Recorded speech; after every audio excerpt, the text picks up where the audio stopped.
you naughty... Clive! To what do I owe the pleasure? I just wanted to see how the town's been faring since you brought everyone together. Since we brought everyone together, all is absolutely wonderful. Conrad and Natalie's hands remain safely away from each other's throats and firmly at the helm. Our stores are full, and the bandits still too disorganized to raid them. Just as the good Lady Jane and Lord Underhill intended. Are you a lord? Lubor's going to be one too. They're going to make him the Lord of Dalimil, because of how he stopped all the grown-ups from fighting. It's the mayor of Dalimil, dear child, and the vote hasn't taken place just yet. But if the people wish me to lead them, I shall. And my first act will be to build a school so that menaces like you two learn not to interrupt your elders. Speaking of menaces, there may be a rather worrying one just over the horizon. May there indeed.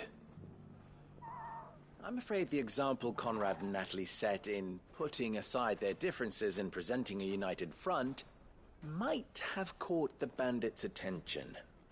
And they might have elected to take a similar approach. They have formed what one could call a League of Outlaws, and they grow more organized by the day. But we'll fight them all off just like last time, no matter how many of them there are. Won't we, Lubor? Of course we will. If we continue to work together, we can overcome any challenge we choose to face.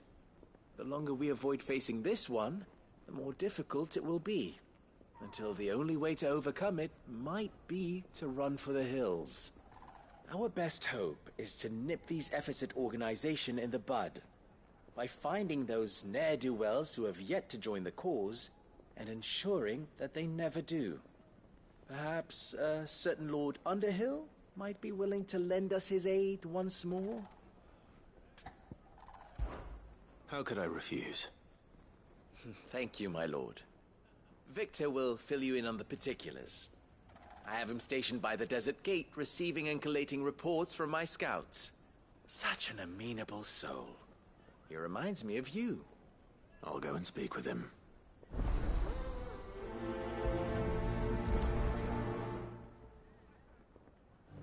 What's the difference between a lord and a meth? That's... A League of Outlaws. Sounds like we have some competition.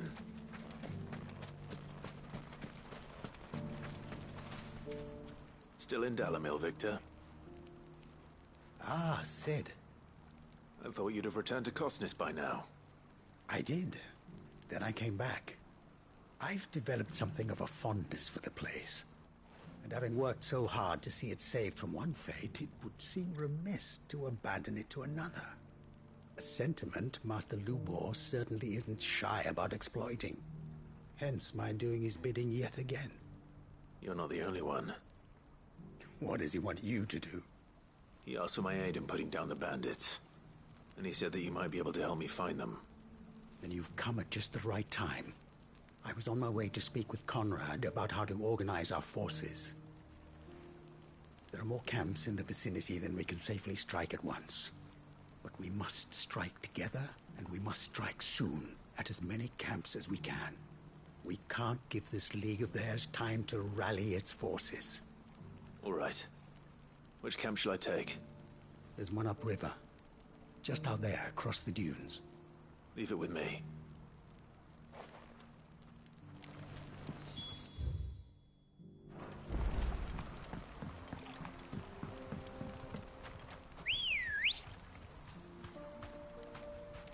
Let's go. Faster! Those ne'er-do-wells want to band together.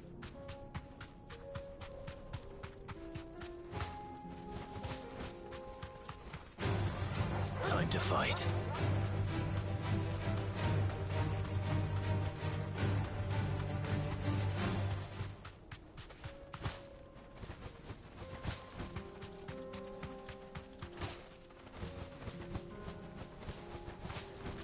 That must be the camp Victor mentioned. Come on then, Toggle. That's him! The one who killed Doc and Fingers!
coming.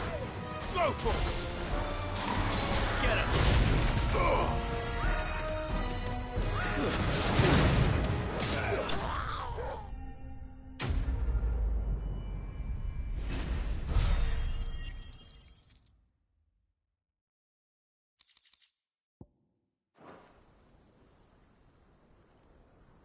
I'd better let Victor know. Sid, where are you?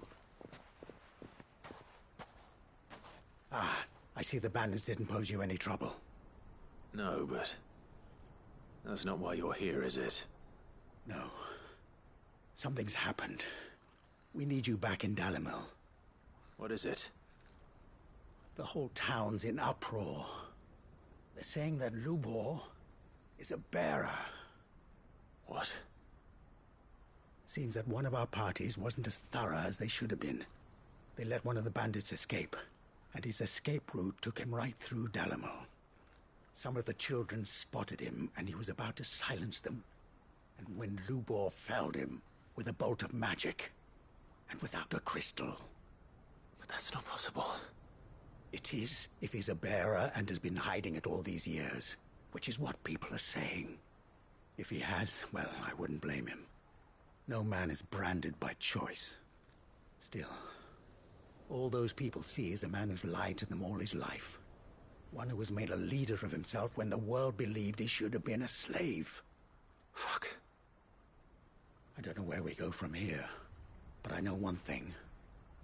Lubor needs all the friends he can get right now. You're right.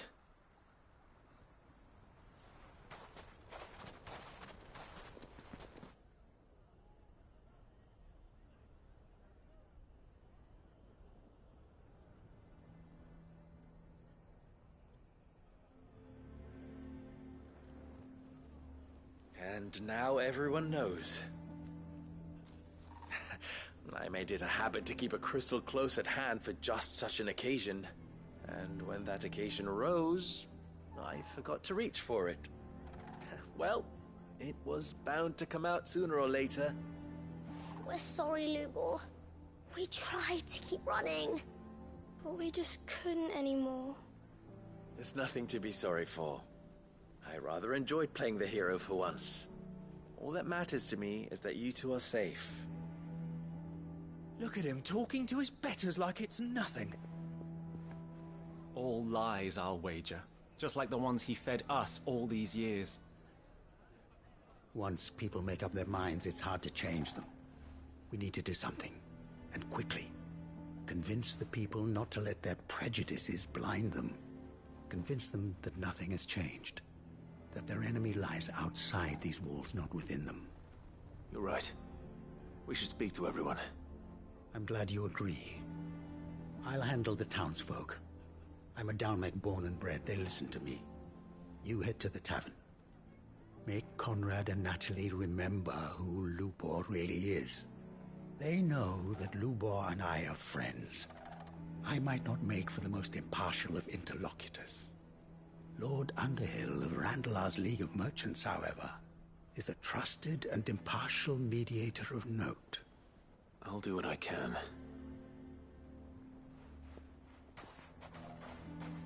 Lubor, stay here with the children. I can't promise anything, but we'll try. And that is all I can ask of you.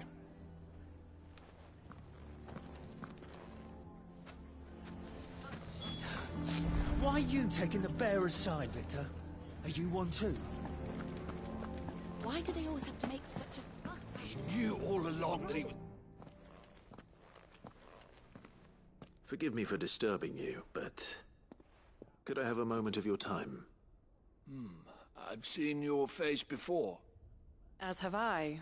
Lord Underhill, wasn't it? Of the League of Merchants. That's right. I wanted to speak to you about Lubor.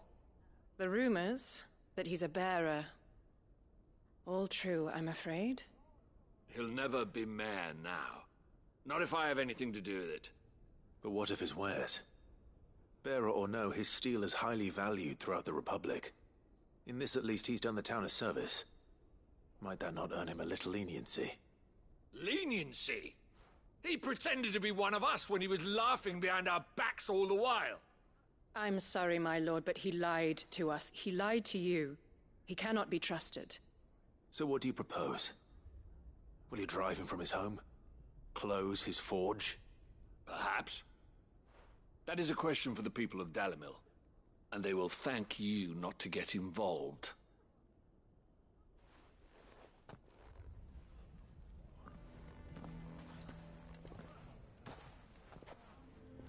The townsfolk have made their minds up. There was nothing I could do. Nor I. Conrad and Natalie refused to consider anything but their own wounded pride. You never know. Once their anger is cooled, they might see things differently. For now, we should report back to Lubor. All right.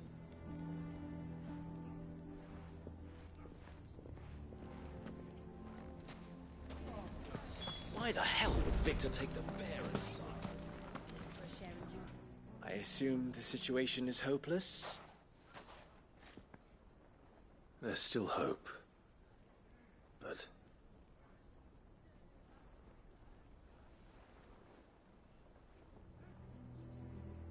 But perhaps not in this lifetime, I think it's fair to say. You mustn't think like that, Lubor. Give them time. They'll come around. We'll talk some sense into them in the end, you'll see. No, you won't. And your efforts would be better spent elsewhere. But Lubor... Rosina would often tell me that steel does not lie, that a blade is a reflection of the smith who forged it. To yourself be true, that was her point. Rather an ironic one when you consider that her life was taken with a blade of her own making. But I do not doubt that she was always true to herself and what she believed in, right to the end. And so must I be. I must do what I know to be right, no matter what others might think of me. And now, I know what that is. I must embrace my new role of villain so that the people of Dalimil have something to unite against. For only united can they hope to stand against the threat that awaits them. I'll need to make a suitably dramatic exit, of course. Don't go, Lubor. You're the only one who was ever kind to us. We'll be all alone. Again. Trust me, little ones. It is for the best that I go. Not only for the town, but for you, too. How could it possibly be for the best? These children need you. The least you can do is give the townspeople a chance to change their minds. I would not take it, Victor. It's over. Over, you say? And so just like that, you're going to throw this town and these children to the wolves? I thought you were better than this. But it seems you had me fooled as well. Victor... Forget it. Do what you will. You sure you're making the right choice, Lubor? Of those available to me, I believe it's the best one. Yes. Ah, but where are my manners? Here. A reward for clearing out that bandit camp. Right then. I have packing to do. If there's anything I can do. Anything. I'll bear it in mind. Thank you.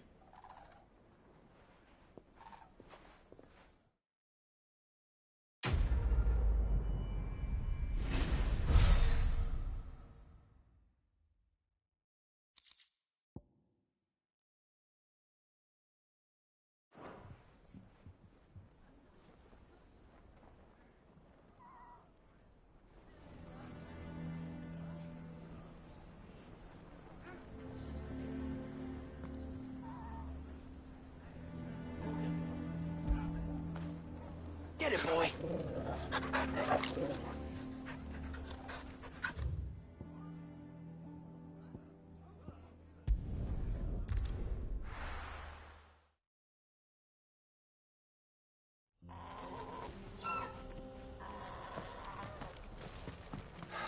So Dravost is still standing. For now, at least.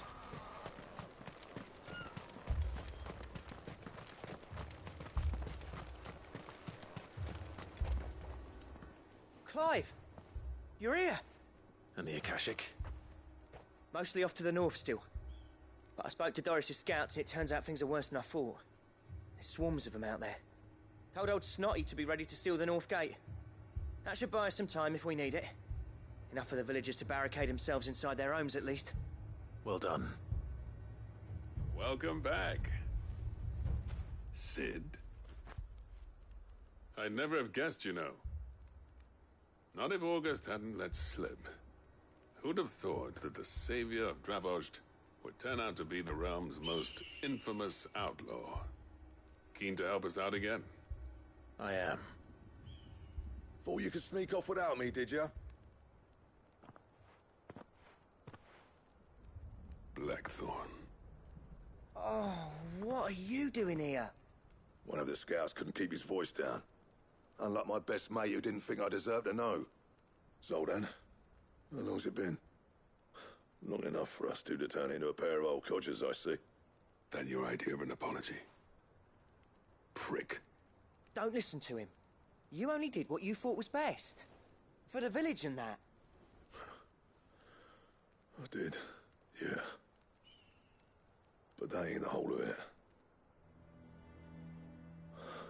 Vulcan, our master, didn't leave the chiefdom to the two of us. He left it to me. The best blacksmith in Dravost, barring himself, of course. Bloody stupid tradition, in my opinion. If someone's got talent, you should let them practice their craft, not ask them to settle petty feuds and barter for grain. Our master wasted half his life that way. I wasn't about to let that happen to me. So you wasted half of mine instead? You're what Dravost needed. Under me and my precious ideals, this place wouldn't have lasted a year. So I left to devote myself to the work and spare you lot the consequences. I may be a selfish prick, but I only did what I felt I had to. What you had to do was your duty! Even if it meant we all starved? Enough. This is no time for bickering. You can finish beating each other up once Dravost is safe. Fine. I've said my piece anyway. Yeah. So have I. Sorry, Clive. I shouldn't have stuck my nose in. We're short enough on time as it is. Still, give us a mo, would you? I need to get my head straight before any of them Akashic try to bite it off. Just say the word. The village? You, ready for the off, then?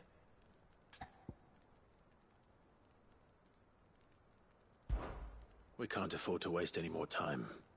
Right you are. Might be worth having one last word with the scouts, though. Don't want any nasty surprises, do we? Oh, and Blackthorn, you and Zoltan might be better off staying inside the... Akashic on the move. How close are they? Within sight of the walls, and there are more coming up from the mines. What was I saying about nasty surprises? They'll wash right over us if we stay out in the open. We're pulling back behind the gates. Good idea. Get yourselves inside, but keep your weapons handy. Understood.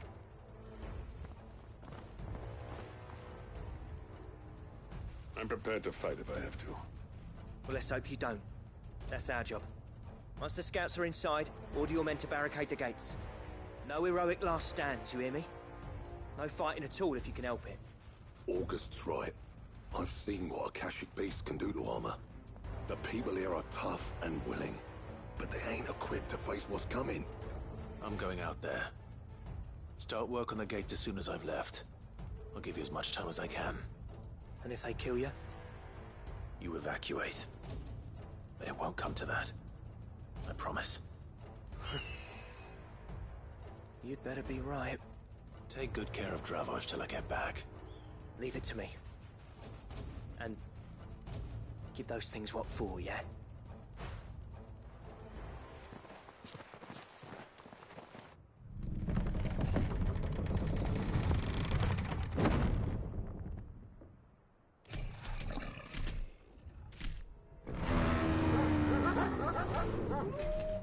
All right.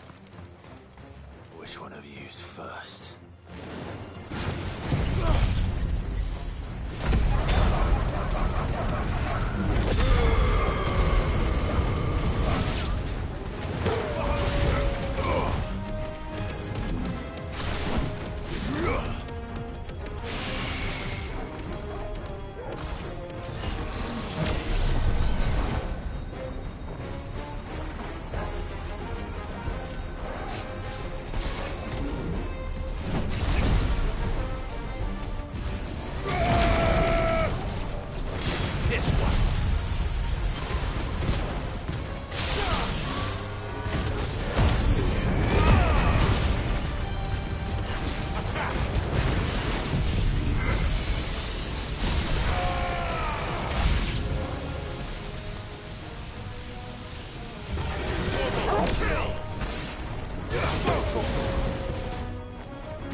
Is that it?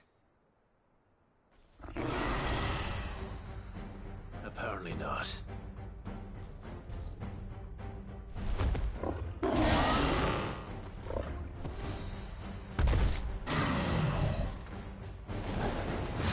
Not getting past me.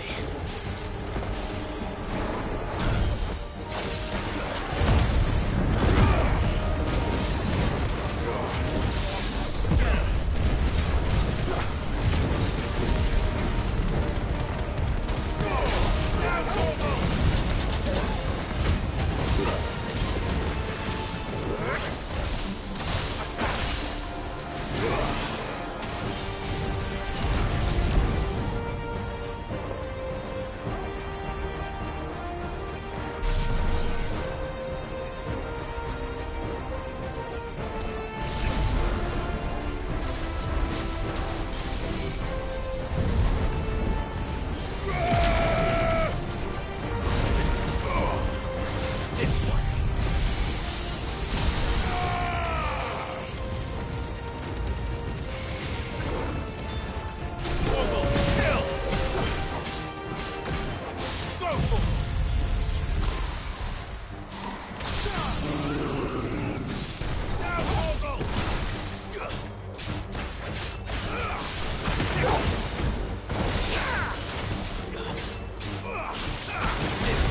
The question is, did I miss any?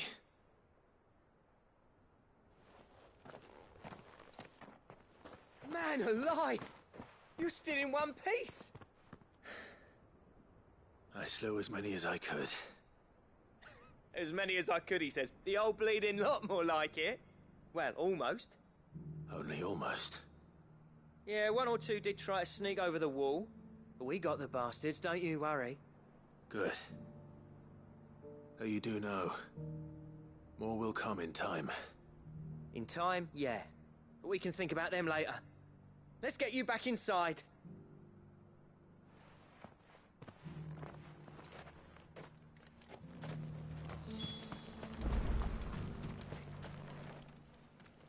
Cid! You're even more fearsome than your reputation. Enough to give those Akashic monsters nightmares. I almost felt sorry for the wretched things. But mostly, I felt grateful. Dravoged won't forget what you did today. I'm afraid I've only delayed the inevitable. There's no getting rid of that ether flood. Meaning that any living thing which stumbles into those mines will end up clawing at your walls again. And that's if the flood don't spread. If it does, well, I hate to say it, but the village's days are numbered. That may be, but we're staying just the same. With ether floods springing up all over, it's no less safe than anywhere, and more importantly, it's our home. We'll fortify the gates to the north, and I'll see that they're guarded day and night. All right. Then we'll give you a hand shoring up those defenses.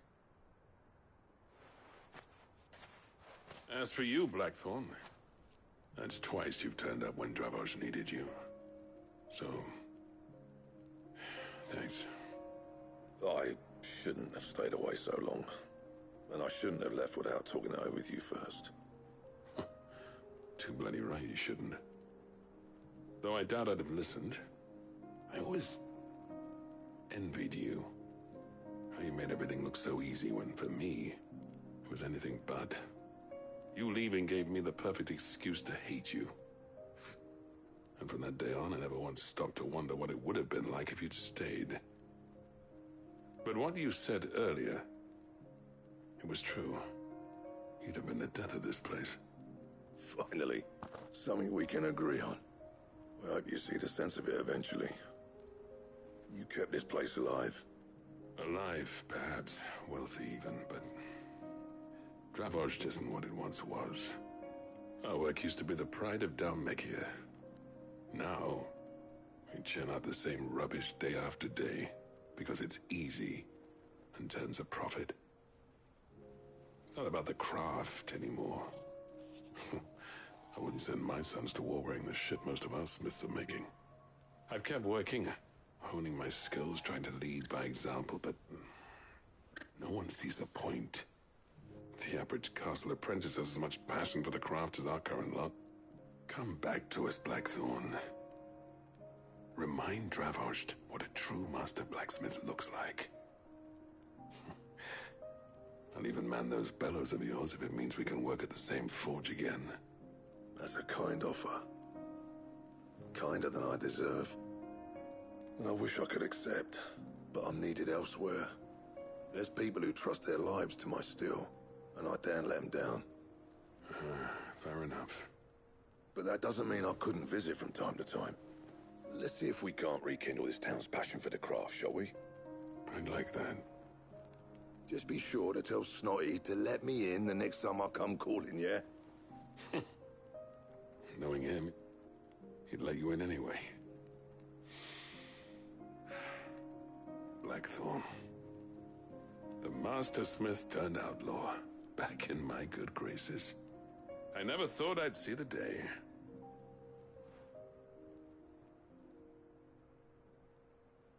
I'd say that went pretty well, wouldn't you? Even better than I'd hoped. Cid, I've got something for you.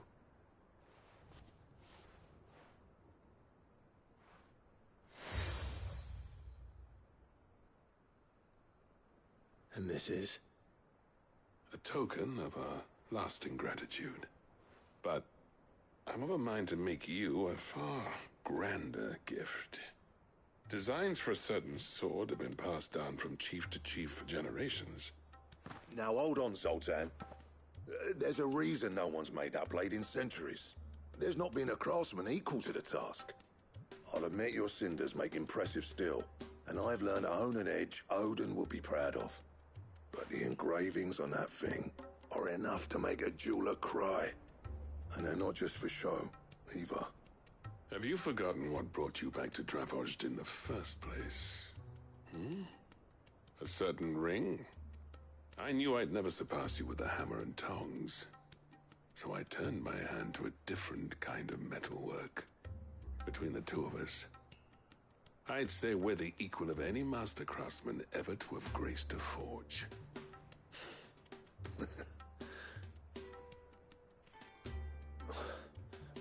You know what? I think you might be right. Clive, you wouldn't mind if Zoltan came back to the Hideaway, would you? He's more than welcome. As long as he can keep our secret. Right. Zoltan, get your tools. We've got a legend to forge.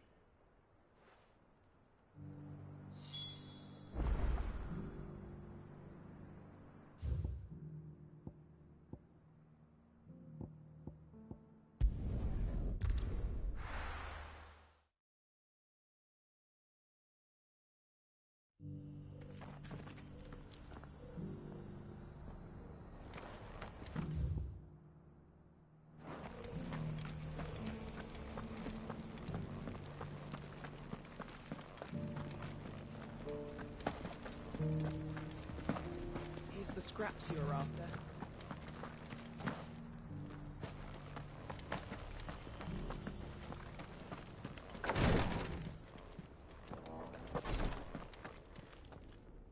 Lord Rosfield, is there aught the Undying might assist you with this day? Perhaps. My brother said that your order was helping him with his quest to uncover Ultima's origins. Have you learned anything of note since last we spoke? Little and less, I regret to report. I see. Be assured, however, that we will not rest until the truth is known. Even now, our archaeologians scour ruins in every corner of the realm for traces of Ultima's touch. Fallen ruins, I take it.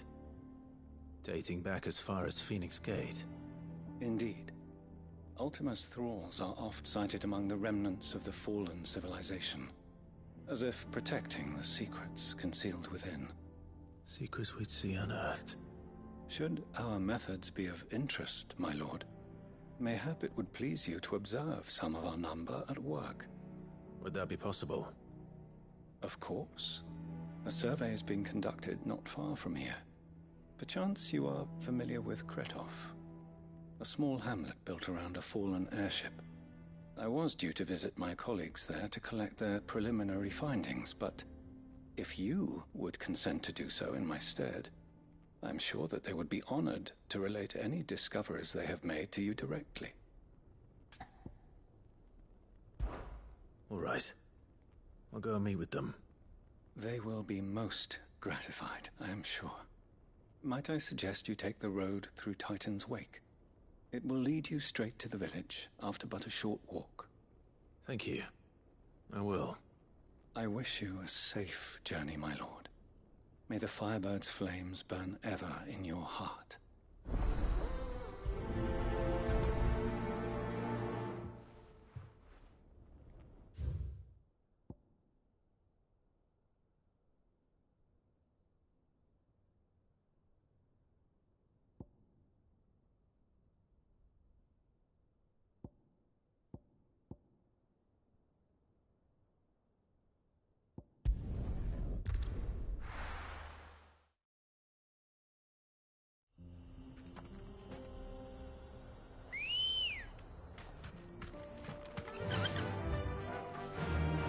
Fly, Ambrosia.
Two down. One to go.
Mistakes.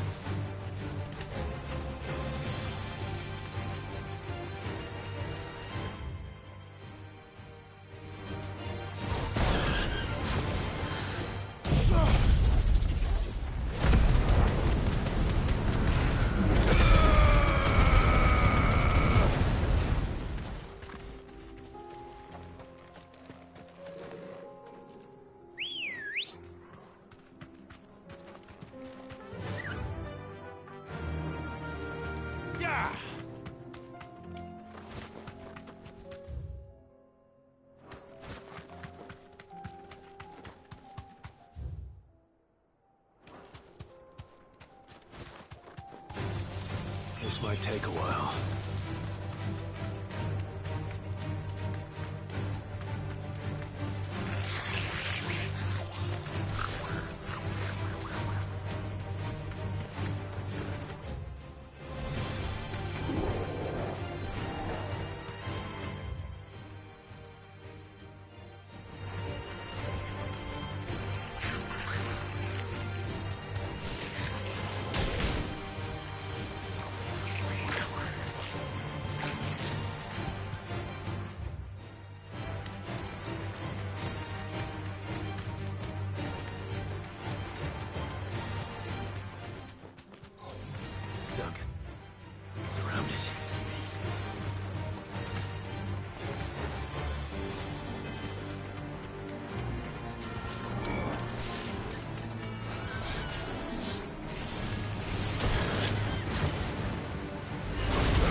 Let's go.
Oh no.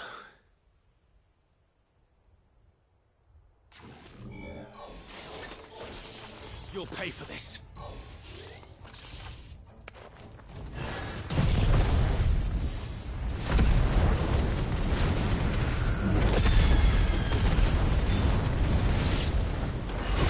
There may still be survivors. Over here!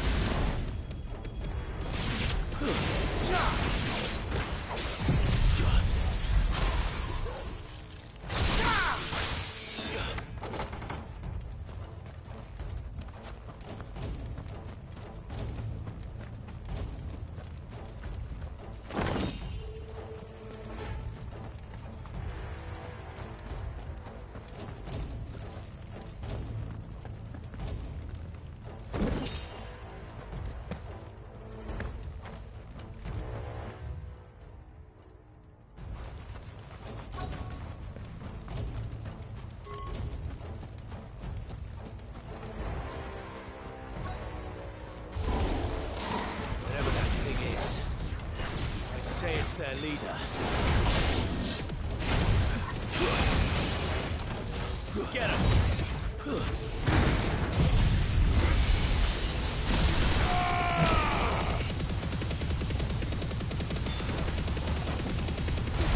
I needed that. Help me, boy. There's a good boy.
Should have stayed in the past.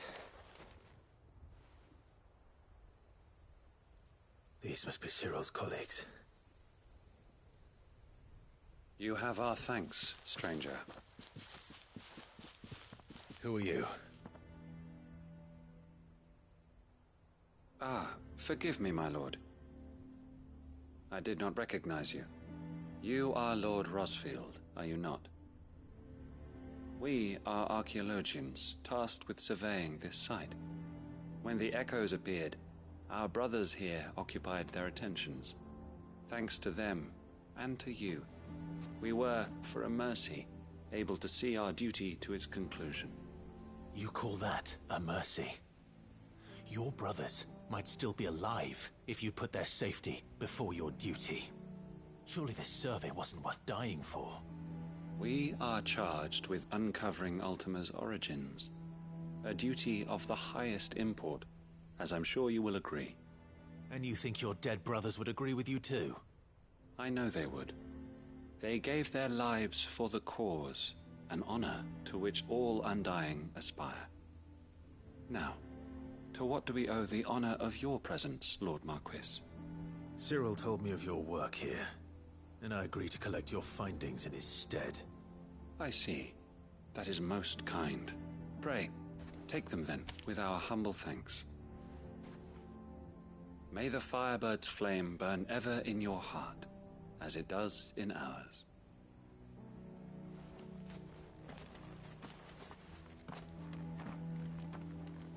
It's one thing to lay down your life for another, but for a survey...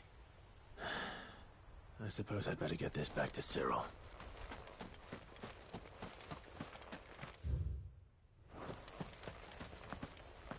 Let us continue then. There is a second time.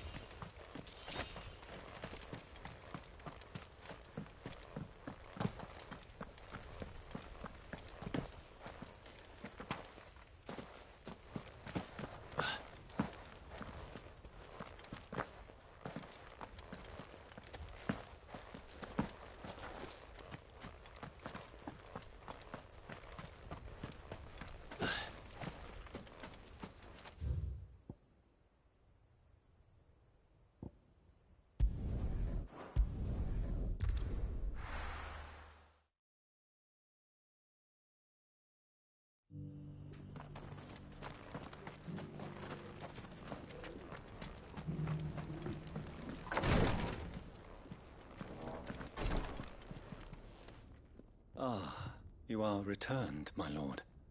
I collected your colleagues' preliminary findings. Here, take them.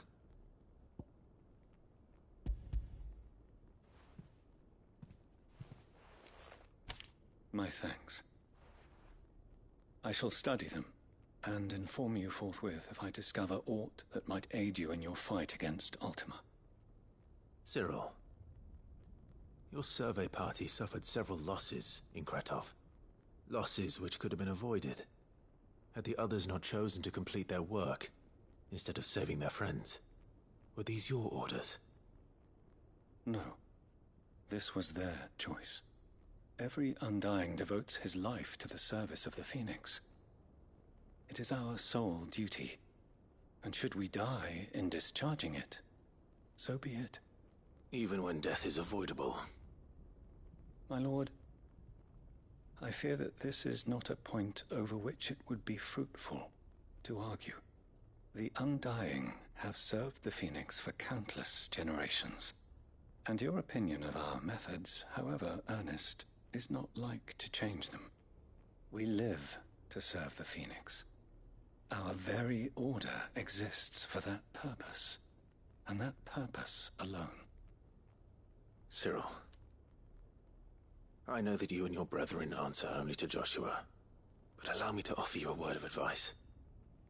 It does not further the cause of the Phoenix to have his loyal followers surrender their lives without good reason. Provide your survey parties with an escort, that they might live to do their duty for years to come.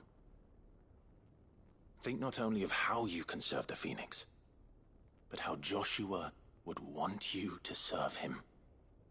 Please. For all our sakes. I thank you for your advice, my lord. If you will permit me to respond, our faith in his grace, Joshua Rosfield, is absolute. And we of the Undying will do what we believe is right to fulfill our duty unto him. As first shield to the Phoenix, I am sure you understand what it means to do one's duty. I do. Then we are of the same mind. And it is my hope that we may continue to do our duty together.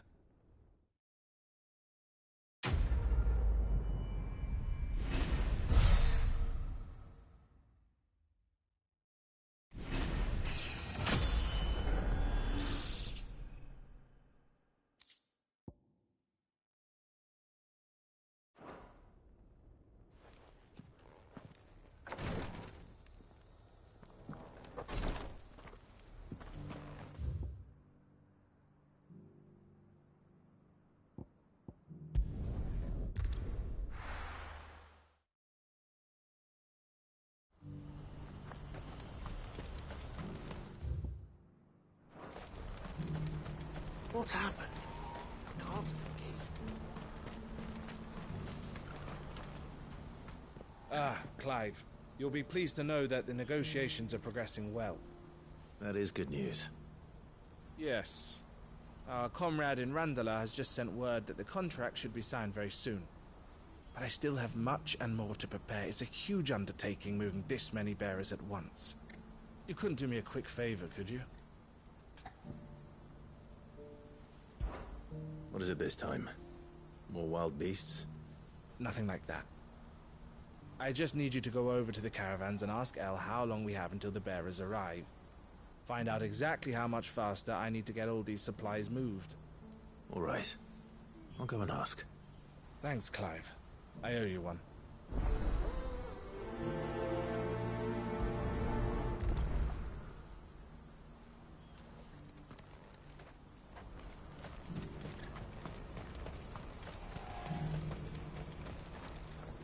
What are you looking for?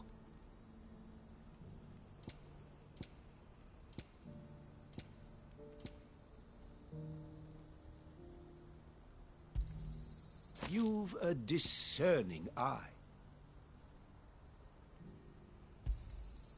Many thanks. Farewell.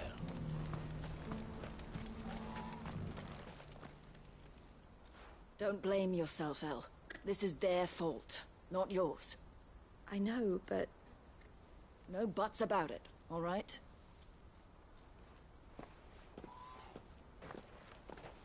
Is something wrong? Vonnie came to give me a message from our intermediary. The talks with the Republican army have fallen through. They've reached an agreement with the Silver Peak Consortium instead.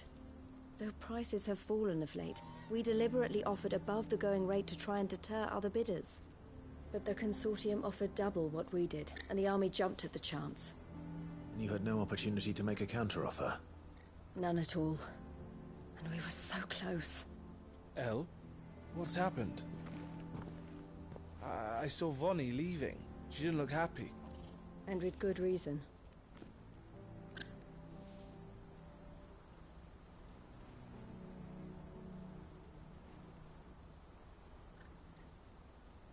But I thought we were the only ones the Fist were speaking to about the bearers. How did the Consortium even find out about this? It's not so surprising. They have ears all over the Republic.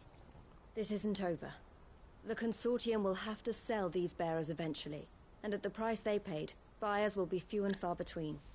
I'm going to Randalar myself. Alone? You sure that's wise? Are you offering to be my bodyguard? How kind. Meet me at the checkpoint near the capital gates. I'll send an owl ahead and request a meeting.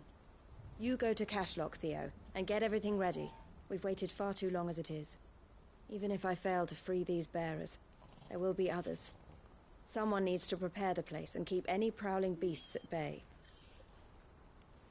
Oh, and that's me, is it? Well, it looks like I'm following orders till she gets back from meeting the Silver Peak Consortium, who've been doing their best to undermine our scheme. She'll never join them after this, surely. No, she said it herself. She still has plans for Cashlock, even if this one falls through. She means to stay with us, then. I can't say I'm not happy to hear it, but... is this what she really wants? You have to trust her. You're right. It's what she wants now. And if El's off fighting for the cause, I should do my part too. So I bid you farewell and safe travels, my friend. I'll gather my men and leave for Cashlock. We'll make sure the place is well stocked and defended. You go to Randalar and see if you can stop my sister biting the Consortium's heads off. If she won't consider her prospects, someone has to. I'll do my best.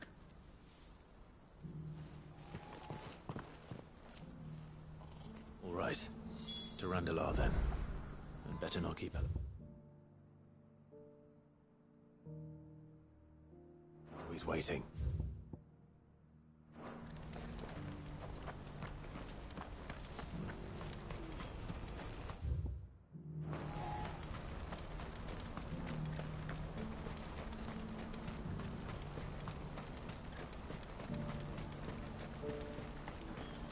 What I wouldn't give for a hot meal. Looks like this is the end of the road. When are they gonna let us through?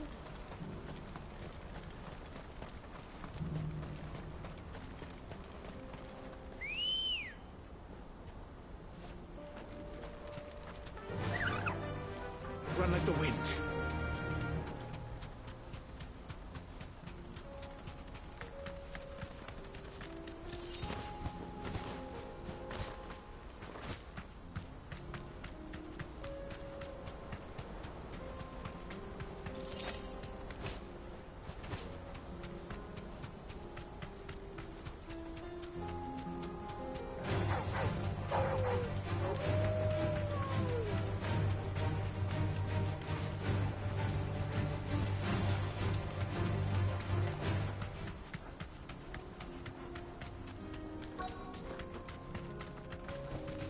Be safe.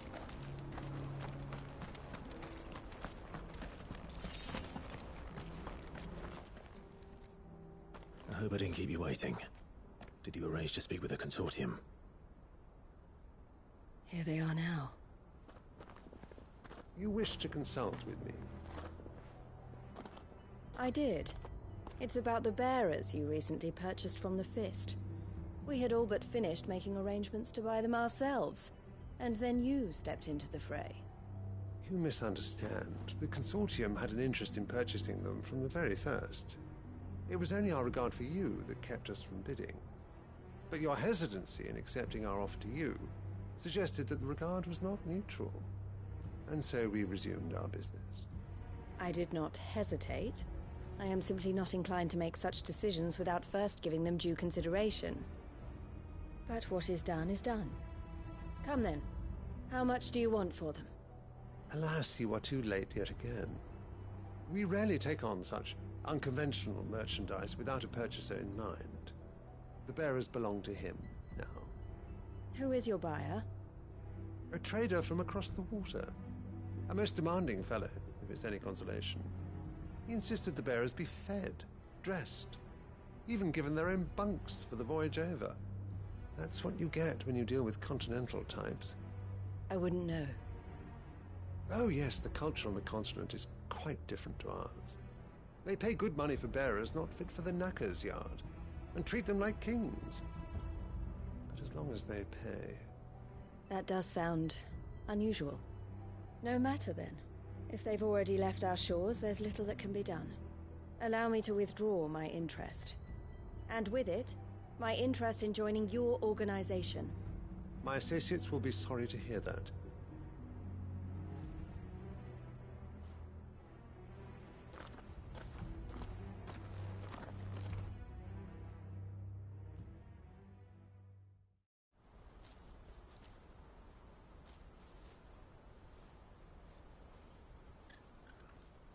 I'm sorry you weren't able to save them. As am I. But I only have myself to blame. He was right, you see. The Silver Peak Consortium did intend to buy those bearers before I did. Their representative hinted at a possible purchase when he came to recruit me. I feigned interest in joining them in the hope he might be encouraged to tell me more, and he did just that. As soon as he left, I sent my own offer to Randalar. So you never... No. I entertained the Consortium's proposal solely so I could learn more about those bearers. But I was a fool to think they wouldn't find out. I knew exactly who I was dealing with. You tried. I did. And if what he said was true, The bearers are to be well treated, which is something, at least. But they deserved more. I wanted so badly to see them freed. Eloise! Eloise! Word from Cashlock. The village is under attack. A pack of beasts have come down from the mountains, and there's a dragon at its head. Theo and the others are trying to hold them off as best they can, but the odds are against them. They need help, and fast. Theo! I'll go on ahead. Thank you, Clive. I'll gather some men and join you there. Just... make sure he's safe.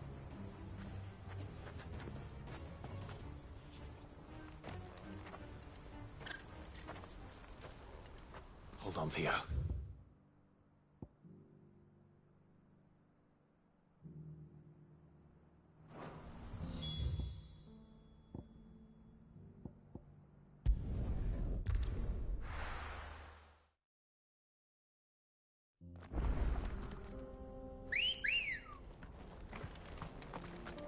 Good girl. Faster!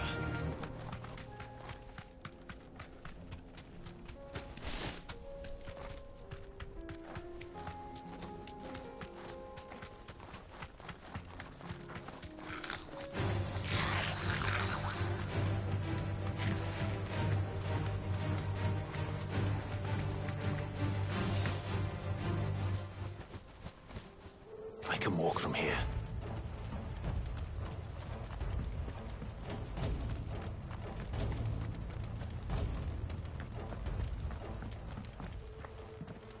Where's Theodore? Upriver! He led the dragon that way to keep it from the village, but the whole area's flooded with ether. We just have to pray he makes it out in one piece. I can do better than that. Torgal, with me.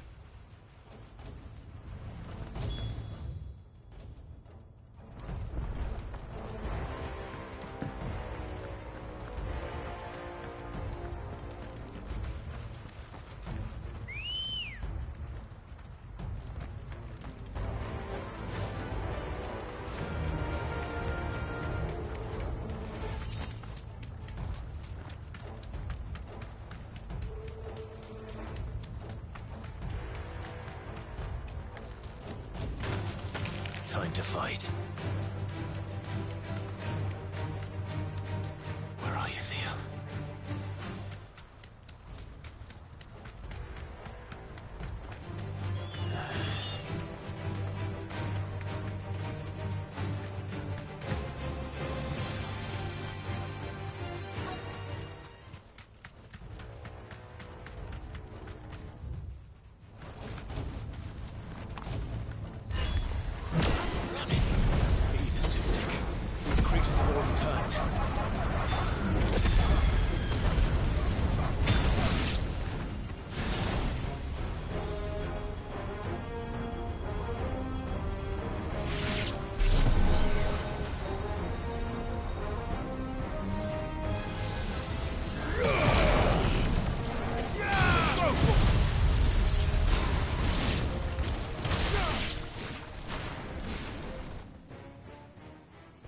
Can't waste any more time.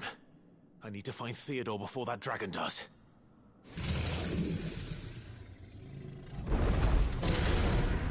Looks like it's found me. This thing's turned as well. This isn't going to be easy. Nice try.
Clive? Theodore, you had me worried for...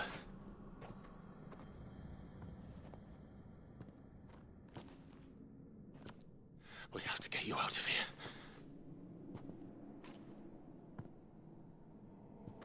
I think it might be a little too late for that. Bearer or no, there's only so much ether a man can take, and that Drake just wouldn't let me leave. You have my thanks, Cid, for finishing what I could not. For keeping Elle's dream. Theodore!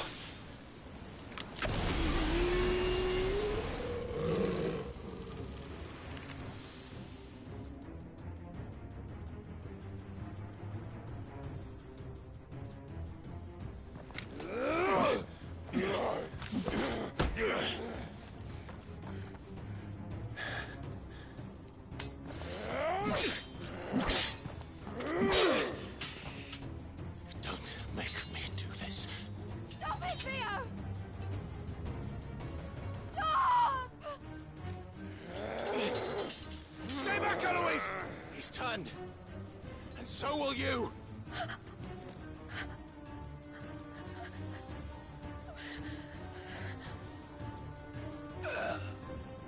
Elle. Theodore.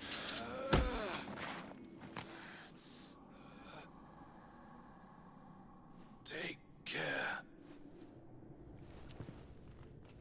of my sister.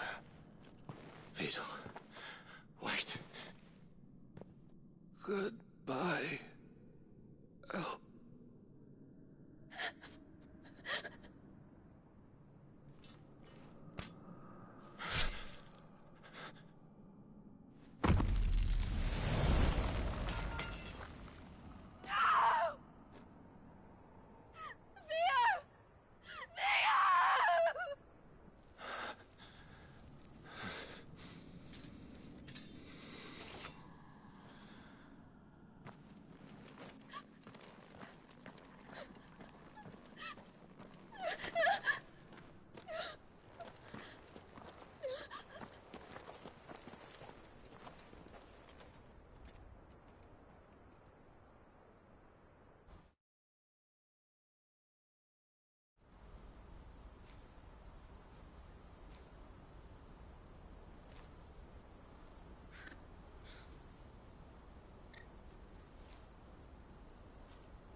Thank you, Clive. I think I'll be all right now. That was true bravery he showed. Leading the dragon away from the village like that. His first instinct was always to protect people.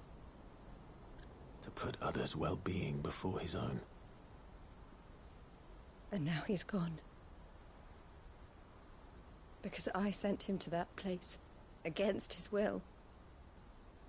It wasn't against his will. He was ready to do whatever it took to show you he could stand on his own. So that you would finally be free to live your own life. To live my own life? He never could come to terms with the choice I made. What exactly happened? You once told me Theo was the first bearer you ever helped.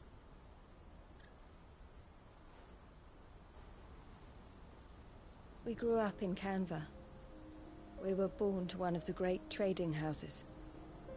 And I was chosen to inherit the family business. I had my father's head for figures, you see. Theo did not. While I studied the art of commerce, he played at soldiers instead. A late bloomer. In more ways than one. For unlike most bearers, it wasn't until his 15th summer that his powers awakened. My parents tried to drive him out of the house and into the care of the constables. But before they could, I took him into mine. Theo told me something else. He clearly admired your devotion to the cause of freeing others like him from slavery. But he said you deserved a better life than this. He wanted to free you from what he called your bonds, just as you freed him from his. I would be lying if I said I had not wondered from time to time how much easier my life might have been if I had allowed Theo to be taken and devoted myself to the family business instead.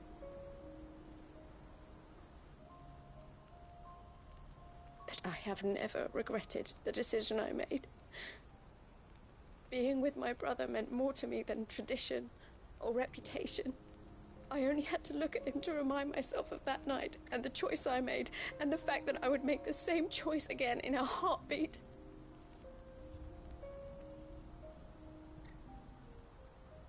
He was never a burden.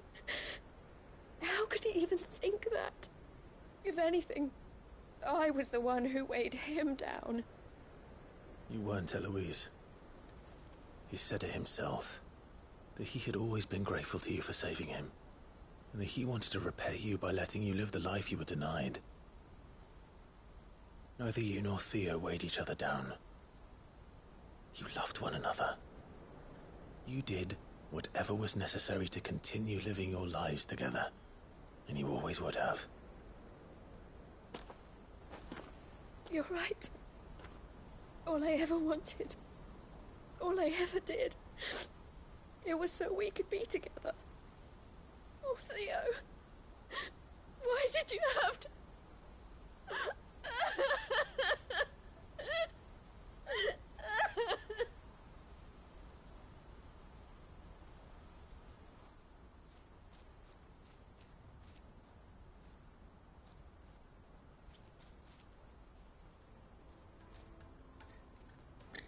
I know Theo wanted me to move on, but I'm staying here at the Crimson Caravans to continue our work. We can make a difference here. We can help people, save them. I need nothing more from life than that. So I'll carry on doing what we do, ensuring that goods, people, bearers get where they need to be, bringing smiles to people's faces just like we always have, and to Theo's. Wherever he is. This is the life I have chosen. The life I will always choose. I've made a choice of my own. To continue helping you however I can. Whenever you need it. Thank you, Clive. Let's go on together then. For Theodore.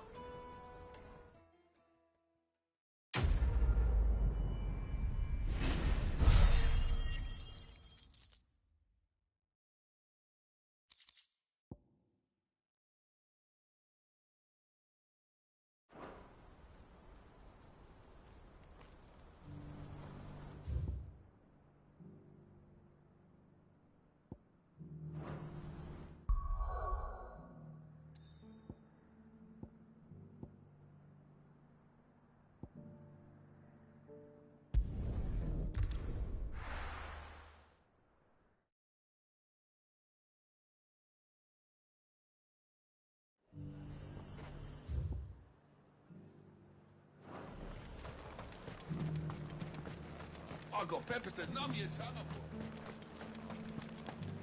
But there were ghosts at the gates, not Daisy.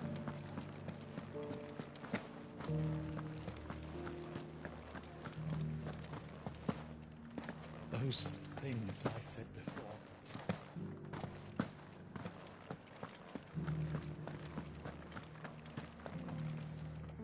Oh, Clive. What am I to do? My wards and I may soon be without a home. What's happened? The High Cardinal has descended from his lofty throne and taken up residence here in Northreach. The High Cardinal? Leader of the Council of Elders, second only to his Radiance at the head of the Imperial government. Not that any of those things still exist. Now he goes by his noble title, the Duke of Oriflamme. And what does he want with Northreach? He wants to transform it into a military stronghold. A foundation upon which to build a new Sambrec. He's already secured the support of the various army remnants. with promises that they shall be afforded the respect they deserve in his empire. One built on the confiscated property of the people. He would rob the populace to pay for it. Believe me, I have used every means of persuasion to discourage him from this folly. But for whatever reason, he will not listen to me. What does Captain Philippe make of this? When the town was under attack, it was him the soldiers rallied around. Couldn't he use that influence again? How? By speaking out against one of the most powerful men in Sambrec. A man whose stated aim is to revive the empire Philippe's comrades swore to serve, and to improve the soldiers' lot within it. The captain can offer them a regular supply of gruel, and an occasional trip to the Vale to help them forget the terrors they face each day. The Duke offers them a vision of strength and safety. No. Any attempt to incite mutiny would cost Philippe the support of his men, if it did not cost him his life. But given the mood around town, mutiny may yet be unavoidable. The people have little appetite for further deprivation, least of all when it serves only to elevate others. And who could blame them? Clive, would you appeal to the Duke on my behalf? For your services to Northreach, you have the respect of the soldiers, and they will take you to His Eminence if you ask them. And unlike Philippe, no bonds of loyalty prevent you from speaking your mind to the man. Well, will you try? You could hardly fare any worse than I did. I'll see what I can do. Thank you, Clive. Tell me then, where will I find this Duke of Oriflamme? In the garrison? Overseeing the troops, yes. All right. Wish me luck.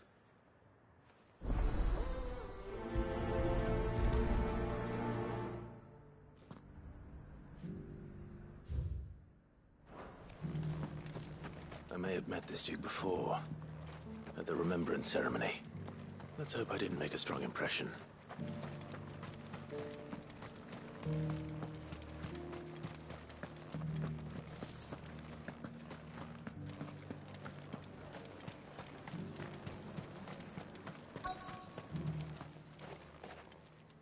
Halt!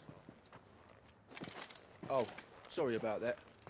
You're the dame's man, aren't you? You got some business with the captain? No, actually.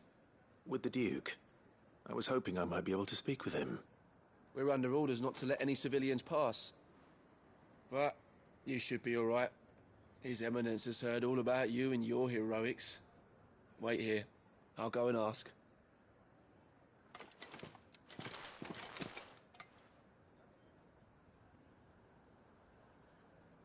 So, you are the sellsword who lent his aid to the garrison. The Empire owes you a debt, and I shall see it repaid. But tell me, is it wealth that you seek, or favor? Neither, Your Eminence. I thought only to inquire about your plan to turn Northreach into a stronghold. Ah, I see. You are worried the expanded garrison will render your services redundant. Yet you needn't be. A proud fighting man like yourself shall always have a place here. Pride of place, in fact. For too long has the contribution of the noble soldier been under-reckoned. But no more. For it is they who shall see the Holy Empire rebuilt, beginning right here in Northreach. Why here, Your Eminence? The town has been fortunate enough to escape largely unscathed from the recent troubles. Her defenses are sound, and her garrison well prepared. Which is more than can be said for Oriflamme or Twinside.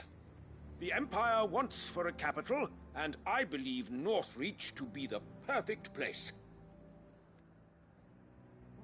With Caer Norvent as her citadel. Once we have seen to the refortification of both the town and the castle, We need only build a wall around both to create a city that would be the envy of the twins. Plans are already underway for the construction. Soon enough, these thralls shall learn that they are no match for the might of Sanbreque. I fear you underestimate how dangerous these creatures are, Your Eminence. Should they return in force, you will need all the people of Northreach to come together in defense of the town. Something they may be loath to do if they've been deprived of their worldly goods. The people will do as their leaders command. If Sanbreque is to be rebuilt, she will require a functioning government. One whose authority is beyond question. That is why this levy is necessary.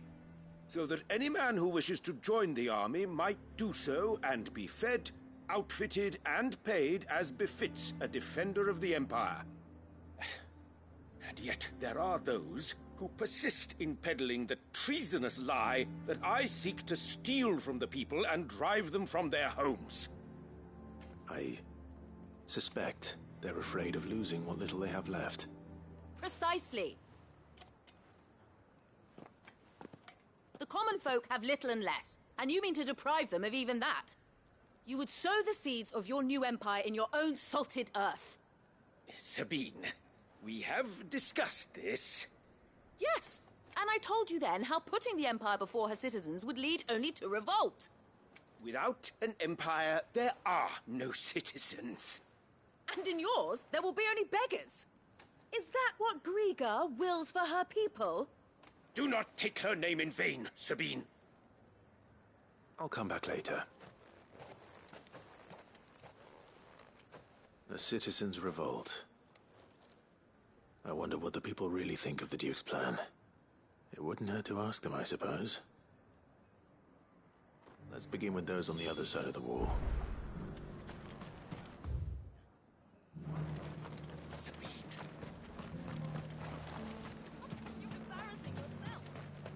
As long as you remain,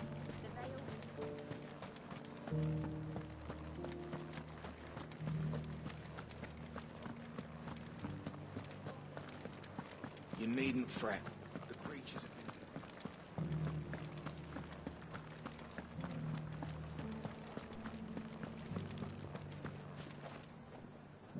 All right there. What is it you're after, sir? Just your opinion, actually. I wondered what you thought of the Duke of Oriflamme. Oh, him. Not much. None of us traders do. It's thanks to nobles like him that we had to set up shop this side of the wall in the first place. Couldn't have the rabble getting any closer to the holy capital, could they? And now he's trying to drive us out completely, threatening to take everything we got from us if we don't clear off. If the dame said she wanted him run out of town, I'd be straight through that checkpoint, tar bucket in hand.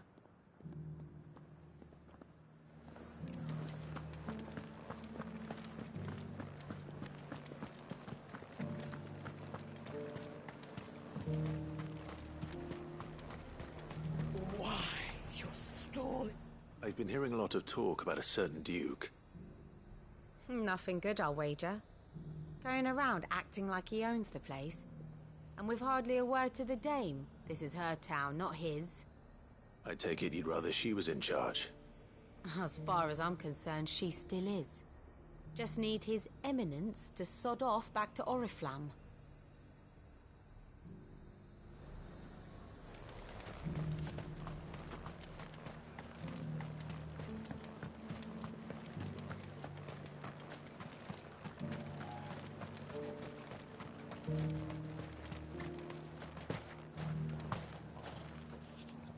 A question, if you don't mind. What do you think of the Duke of Oriflamme? Don't get me started. You build a life for yourself somewhere, earning for some noble to turn up and tell you you've got to hand it all over to him. If he thinks his name and his chains give him the right to empty our purses, he's in for a rude awakening. We'll do whatever it takes to keep what's ours. Whatever it takes. Well, the people seem united enough. What about the soldiers?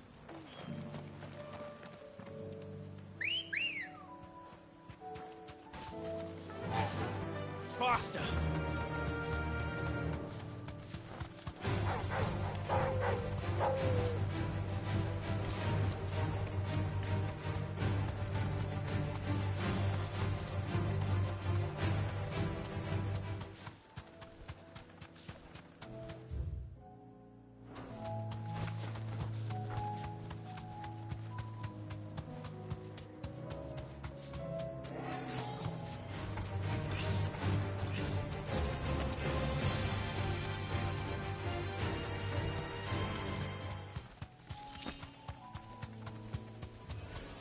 Enough of you, are there?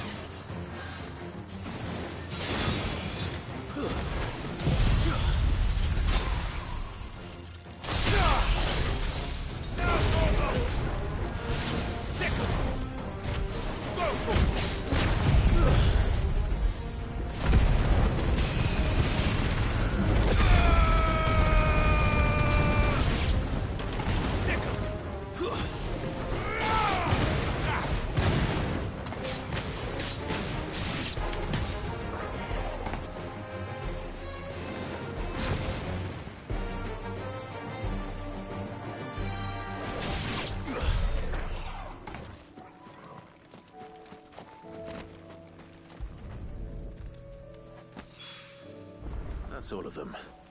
Owain can uncross his toes now.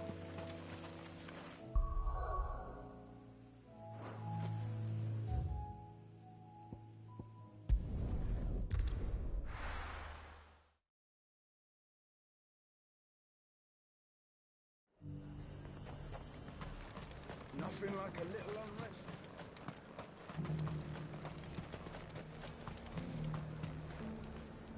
Do you see anything you like?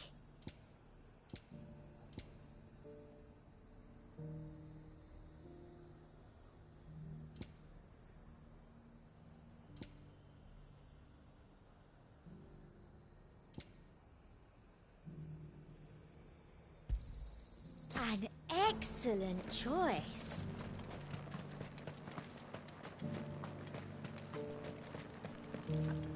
But there were ghosts at the gates, not Daisy.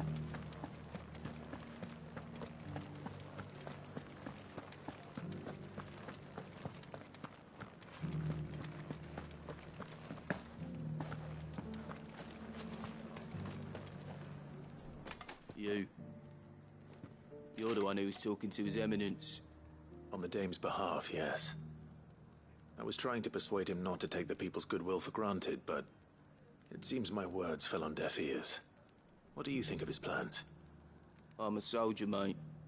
He tells me what to do, not the other way round. Listen, I've got nothing but respect for the Dame, but I've got a family to look after. That's where my loyalties lie, not with the town or the Empire, but with my wife and children. If the Duke can get us the men and the equipment we need to fight off those blue-skinned bastards, I don't care how he does it.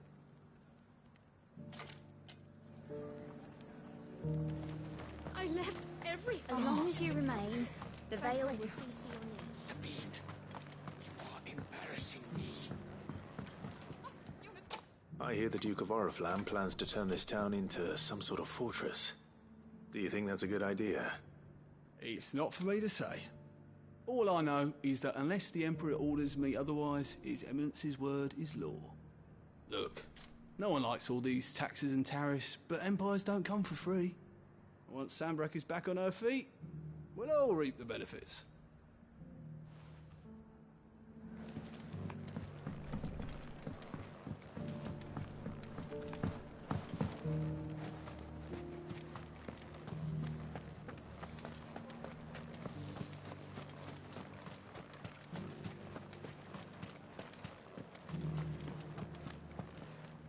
Excuse me, do you have a moment? I wondered if you'd mind sharing your thoughts on the Duke of Oriflamme. Well, he's made a lot of enemies coming in the way he did. I mean, look around us. You can see the state the realm's in. The traders might not like having the screws put on them, but if they volunteered a few more of their hard-earned gil before things got bad, maybe they wouldn't have to. I think the Duke's got a point when he says rebuilding the Empire's the best way of making sure we're all protected. And if that means people who don't know one end of a sword from another have to make way for those who do, well, that's just how it goes. Let's see what Philippe makes of all this.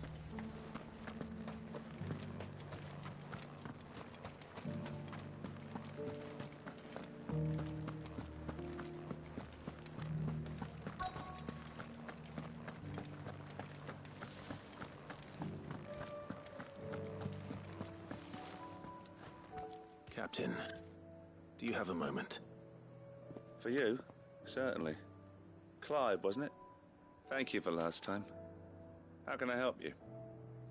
I wanted to ask you about the Duke of Oriflamme. Do you intend to go along with his plan? But to tell you the truth, I'm in two minds.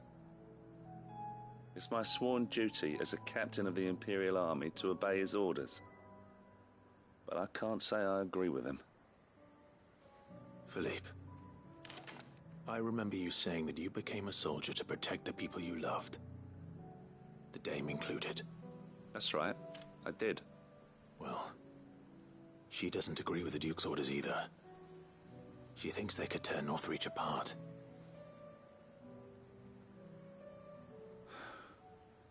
And she's probably right. Thank you, Clive. I know what I need to do now. Protecting the people I love is what matters. Doesn't matter how. Well, duty calls, so I better go. Thanks again.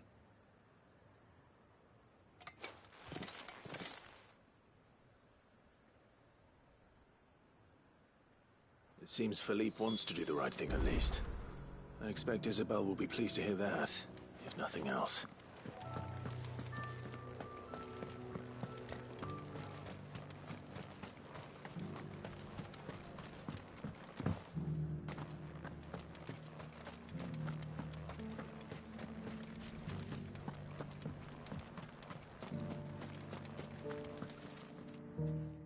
Clive, how did you fare?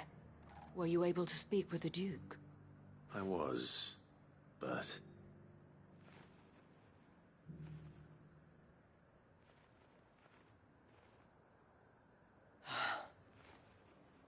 So Northreach is to be a fortress after all. Well, it will certainly help to hold back the thralls. There's no denying that. Though I doubt it will come as much consolation to the townspeople whose worldly goods are confiscated to pay for it. They deserve to be heard, Clive. To have a say in this new empire the Duke means to build. Sadly, His Eminence values their obedience more than their opinions, and hopes to reassert the authority of the state. I fear he sees the people as mere pawns on his chessboard to be sacrificed for the greater good. Needless to say, they themselves are of a different opinion, and would rather their destinies were in your hands. The soldiers, meanwhile, are content to follow their orders. And not just because of the Duke's rank, but because of his vision. I thought as much. Had I sworn to protect Sanbreque, I dare say I too would want nothing more than to see it rise from the ashes. Thank you for trying. But the battle is lost. I don't know about that. What happened to your uniform? I handed it in, along with my resignation. Told the lads I wished them well, but that I owe it to those I love to call it a day. But why? Because I realize what really matters to me. Not following some nobleman's orders for the sake of it, but protecting what I care about. Protecting Northreach. I honestly don't know when those monsters will return, but I'm certain they're not finished with us yet. And when they do come back, we need to be ready for them. We need to stand together, all of us. And with you to lead us, milady, I reckon we can do it. It was you who finally convinced me, Clive. There's no point following orders if they go against everything you believe. Indeed. All of us, standing together. That has always been Northreach's best hope, and one which still lies within our grasp. We have only to turn our attentions to the true enemy. Thank you, Philippe, for showing me what I must do. Anything for you, milady. Speaking of standing together, Would you mind if I borrowed a few of the lads from the Vale to help keep watch around the town? I fear His Eminence has loftier tasks in mind for the guard. Not at all. Be my guest. Wouldn't be the first time.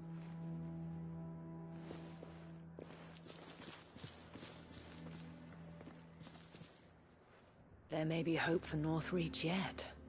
Especially with men like you and Philippe to champion our cause. I, for my part, shall continue to work upon the Duke, in the stubborn belief that I might still tempt him into joining hands. But I suspect I shall have to call upon your aid again. Until then, Clive. Until then...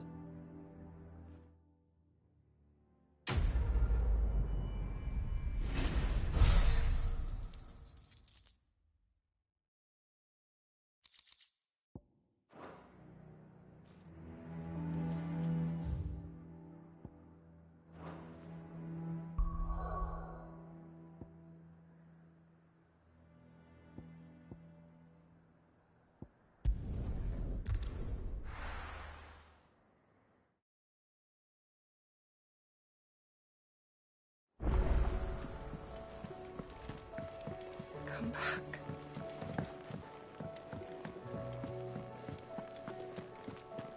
Oh, don't tell me we've run out of Papio nuts and all. Ah, the man himself. We were just about to make a start on that sword I promised you. It's funny, but none of this would have been possible without your help.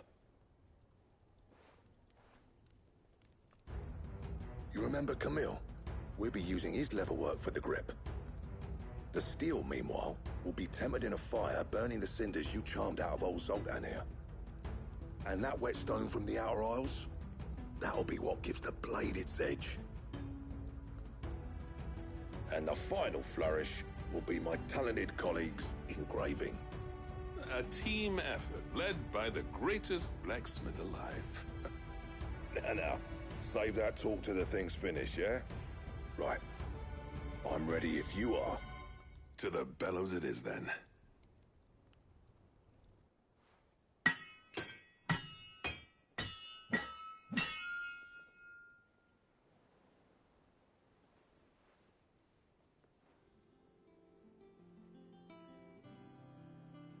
Well, bugger me. We actually did it.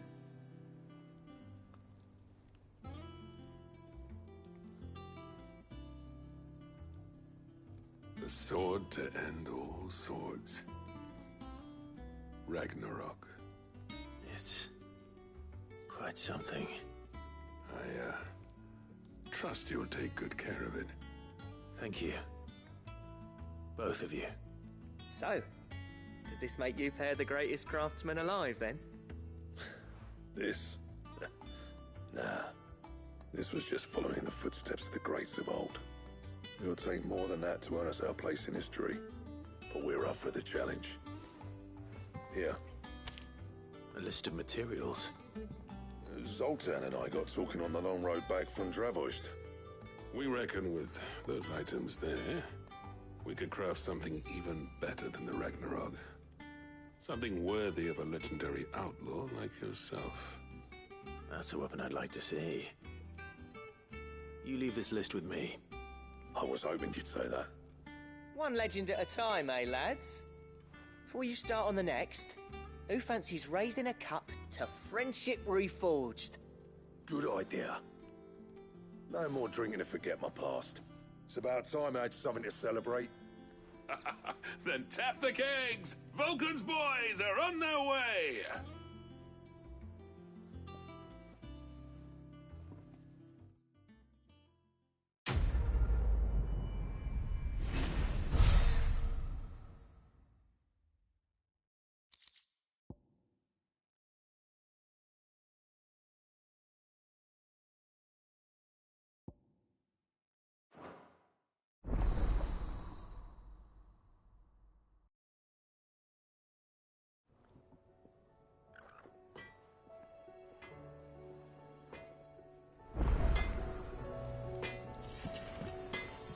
What do I owe the honor?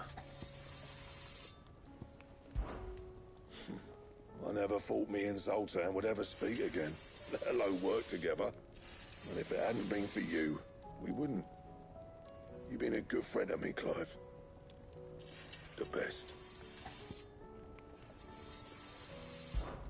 So, will it be?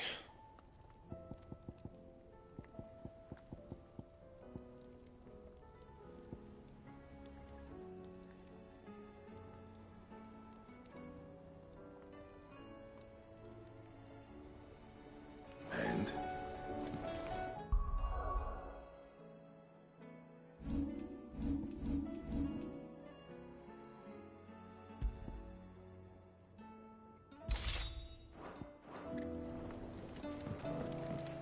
Don't tell me we've run out of paper.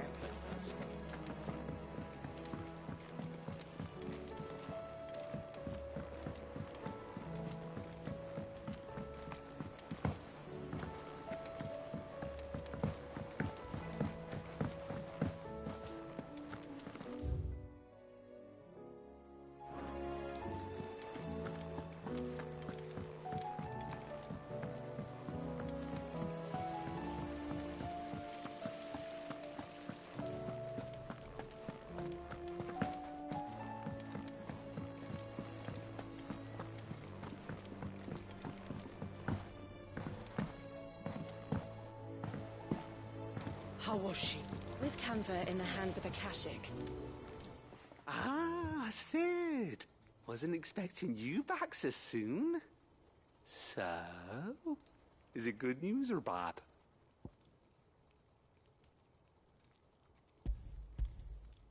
Good, thankfully.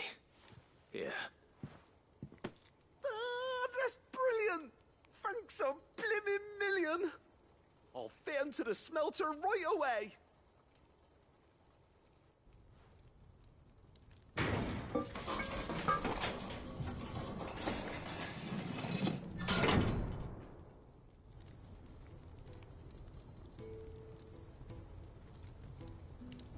May I present to you the Telemon Furnace! Ain't bad, is she? She's a beauty. You saved my bacon again, Sid, and I ain't about to let your good deed go unrewarded. It's fine, really. My bag's flexible enough already. Oh, don't say that.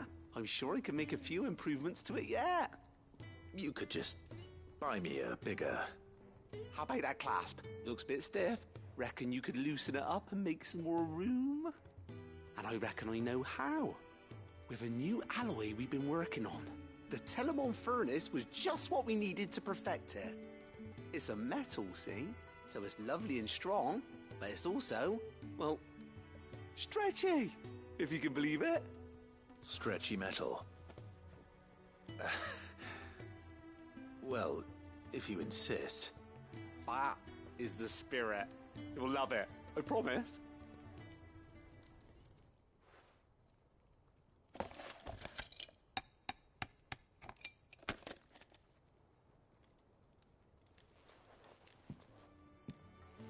So, what do you reckon?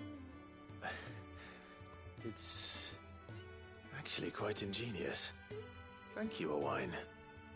Shh, don't mention it. You earned it. And I wanted to get some practice in using that metal anyway. Reckon we'll have all kinds of uses for it around the hideaway. Can't think of any right now, but that's our job, innit? Dreaming up new ways to make life easier around here. Maybe even out there, too. One day, the whole world's gonna know about the inventions you've helped us put together. That bag of yours will be the first of many. You mark my words. They'll hardly believe their eyes, I'm sure.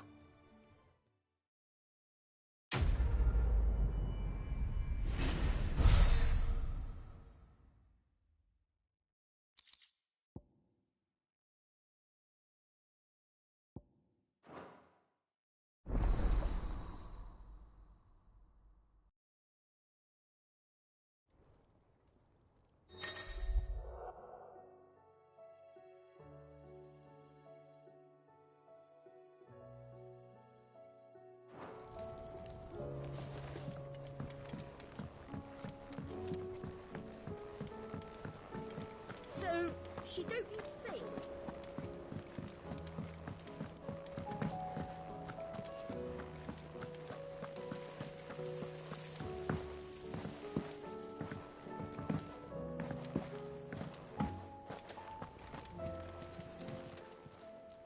How may I help you today, Clive?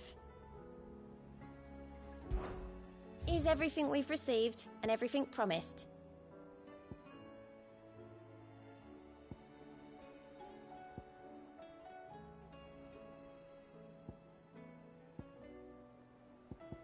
All done?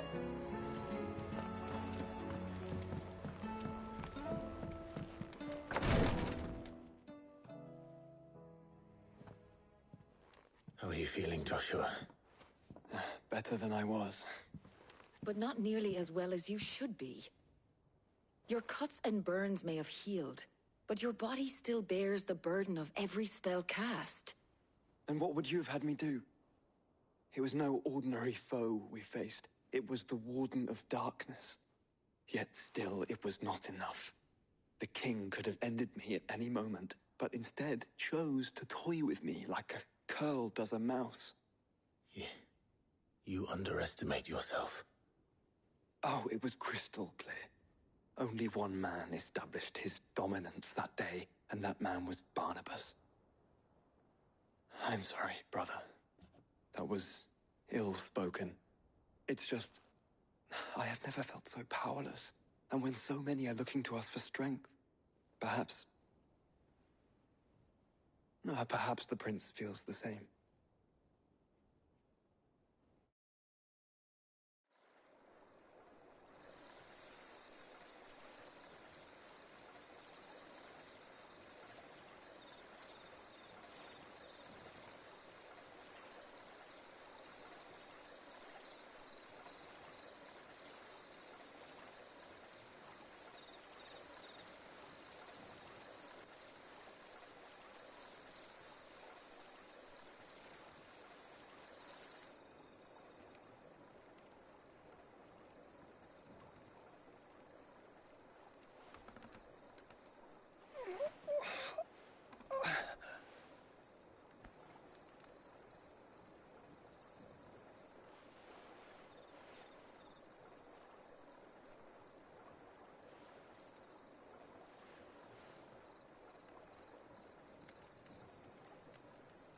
What is this place?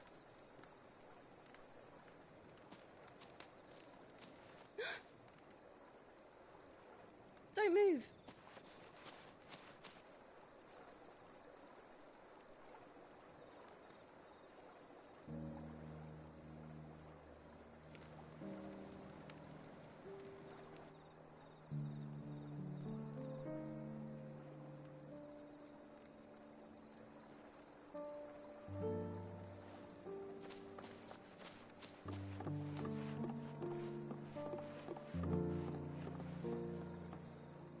Here, it's fresh from the well.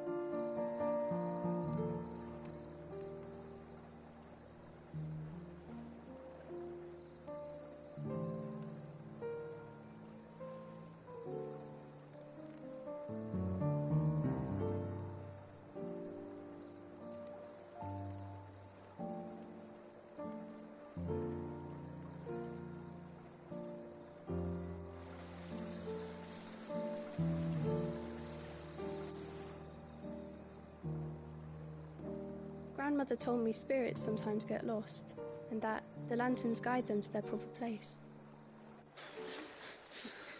I set one on the river for her when she passed away.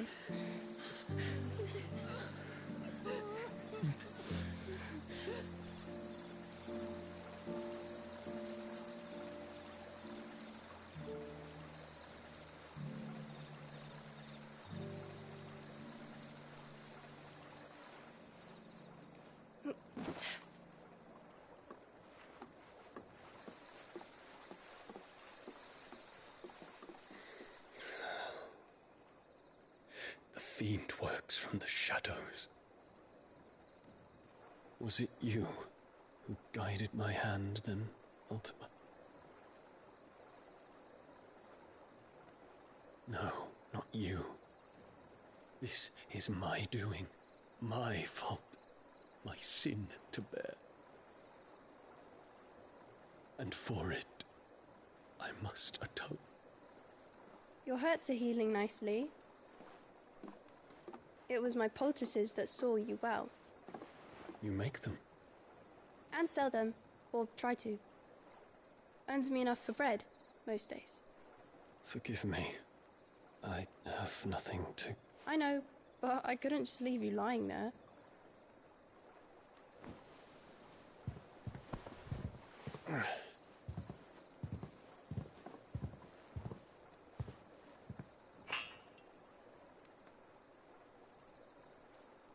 You're going then? Of course. I'm healed. Thanks to you and your poultices. Will you promise to come back and visit?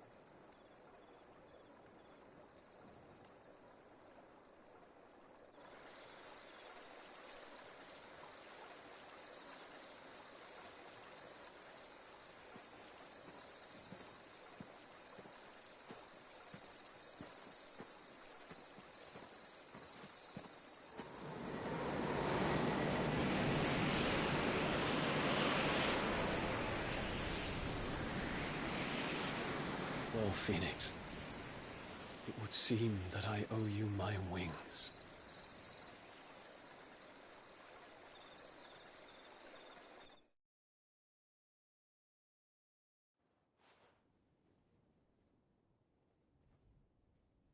Perhaps he can find an answer.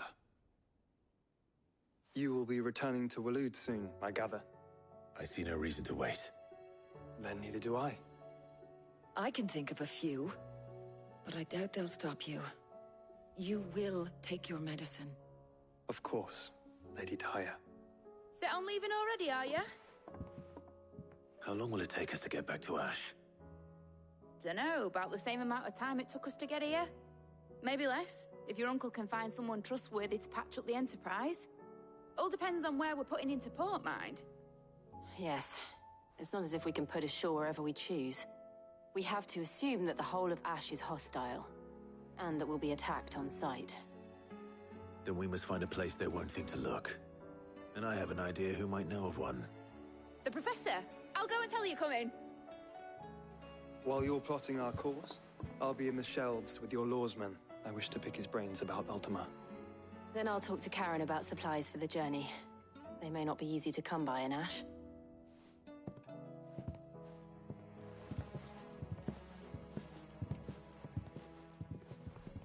Your brother's body won't take much more of this recklessness. You know that, don't you? I do.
Still say it were a compliment.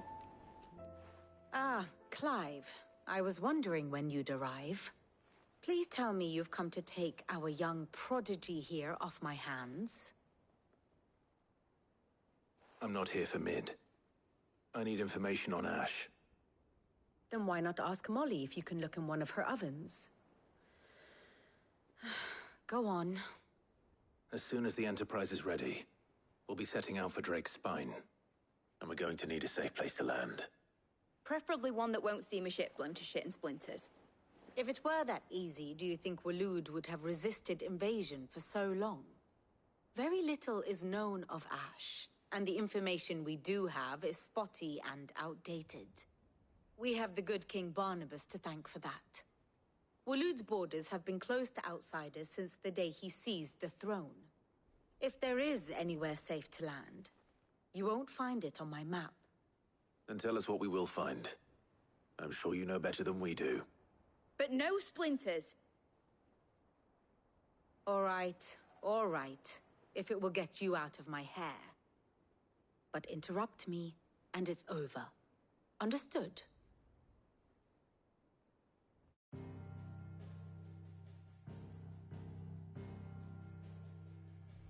Barnabas Tharm, the one they call the Last King. Understand him, and you will understand the kingdom of Waloed. Barnabas was only a boy when he arrived from beyond the southern seas, and barely a man before he united the ragged tribes of Ash. And having unleashed them upon the formidable Veldamark, he set his throne upon the ancient kingdom's ruins. The victory sent shockwaves around Valisthea, tales of Odin's might spreading through every court, parlor, and drinking hole in the realm. Note that this was in the year 843, and that the king still sits upon his throne some 40 years later, quite untouched by time. Waloed's recent inaction left many wondering if Odin had lost his appetite for war. And yet here we are. The Einherjar was committed to the fray, a bold declaration of intent. Orcs swarm around Drake's Fang, and throngs of Akashic haunt Canva's streets. Though how precisely the havoc they wreak serves Waloed remains unclear. Regardless, if the order to attack truly came from King Barnabas, then one thing is certain. Waloed has achieved the impossible, and made bedfellows of beastmen and the ether-addled alike. All of which is a roundabout way of saying that you will be in unknown territory when you set foot on Ash. Much of the continent has already been lost to the Blight, and what few ports remain will be fiercely guarded. And that is to say naught of its natural defenses. Offshore currents will cast an ill-equipped ship out to sea one moment, and dash it against the rocks the next. But then the Enterprise is anything but ill-equipped, and Mid has made land there before. Now, if only there were someone with an intimate knowledge of the Shadow Coast, and where a daring gentleman might put ashore.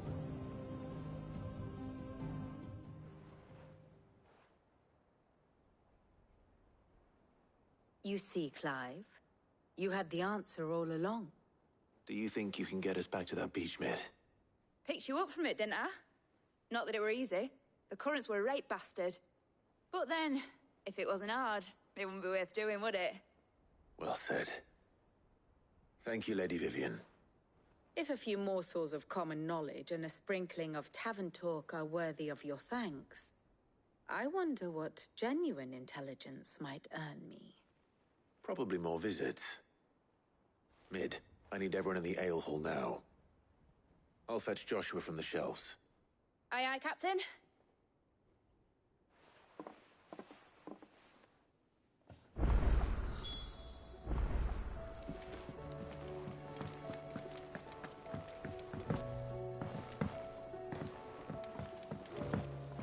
Covered in nicks and lumps, the lot of them.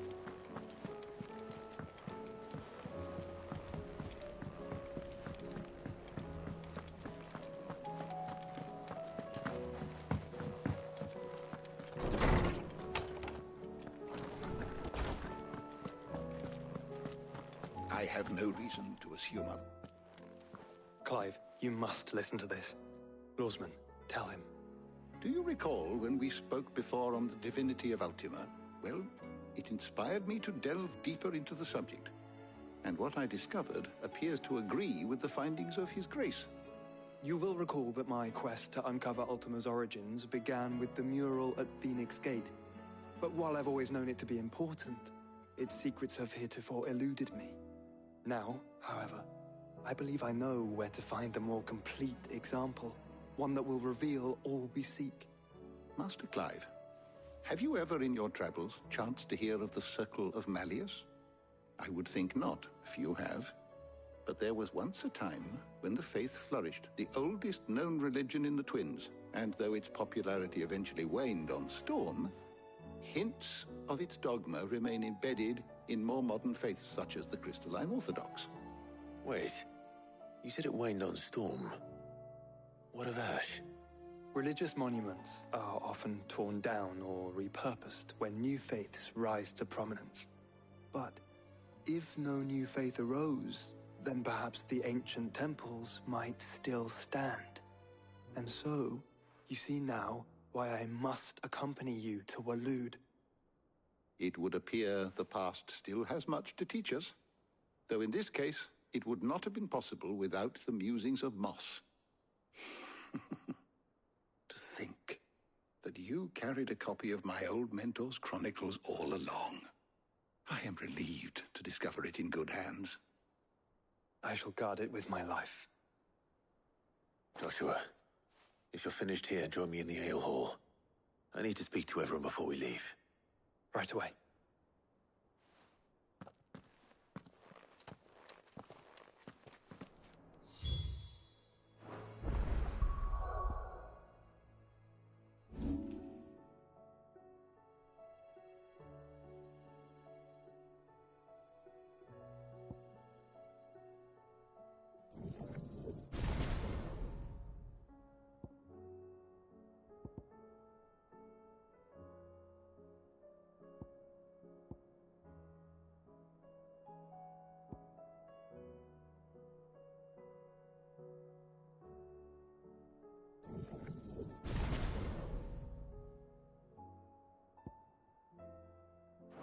If it please your grace, my very one... Mid said I could ride the Enterprise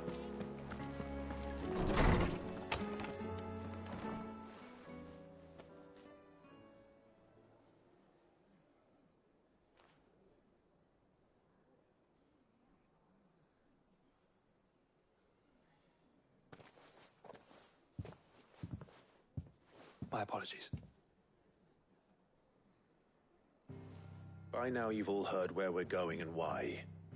So I won't bother you with the boring details, only the important ones.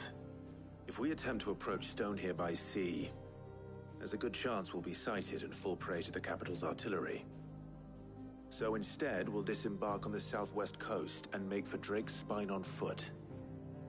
I say we, but it's highly likely the entirety of Ash is under the rule of Ultima. A large party would only attract unwanted attention, as well as slow our march and require supplies which may be difficult to obtain. Only Joshua and I will be going. And a scout. Preferably a good one. Gav, do you know of any? You bet your ass I do. Might still borrow some of Lady Vivian's maps, though. Just in case, like. Once you've dropped us off at the Shadow Coast, you need to retreat into neutral waters, fly merchant colors, and stay inconspicuous. If you sense any danger at all, you leave us behind and return to Storm. Inconspicuous is my middle name. But like hell am I leaving anyone behind. The ship ain't going nowhere till your scurvy mugs are smiling on deck. Jill, the Enterprise will appear a tempting target for royalists and pirates alike. You're to stop anyone boarding. Don't worry. I'll keep the ship and her crew safe. You'll be needing passage home, after all. But... very well. If there are no questions, I'll see you all at the docks.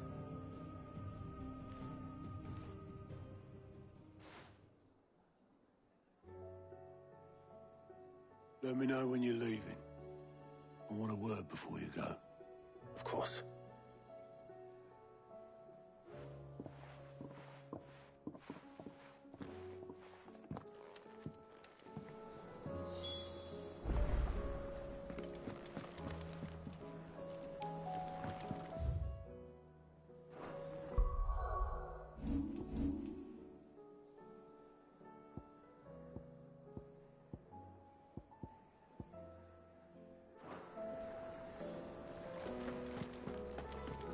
tell me we've run out of pen. Your nuts and all.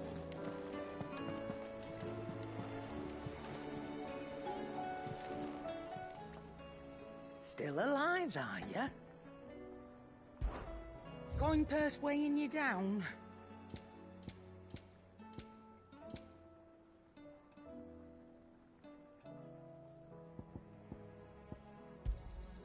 You're rubbing me blind, you know. You'll not find a better price than that. You're rubbing me blind, you know. It'd better all be here. You're rubbing me blind, you know.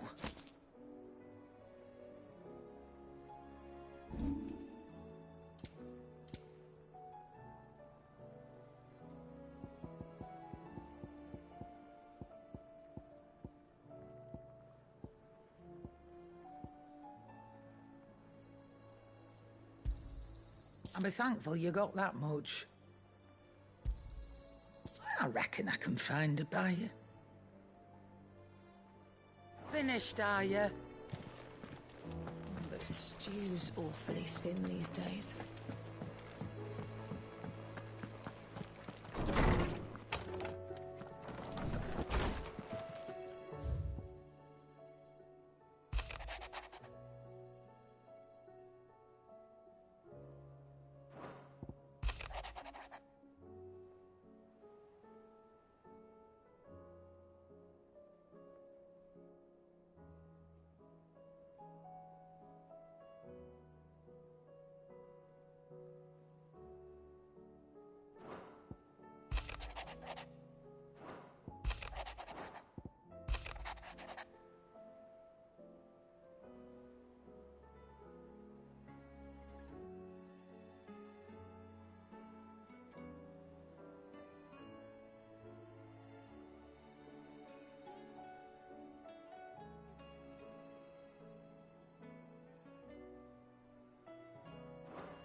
Please, Your Grace.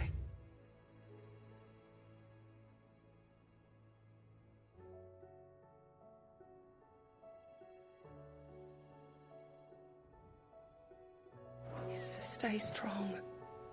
Ah, my Lord Marquis.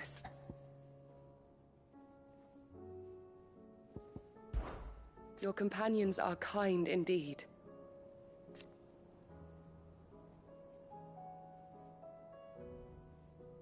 I must admit, but I see now.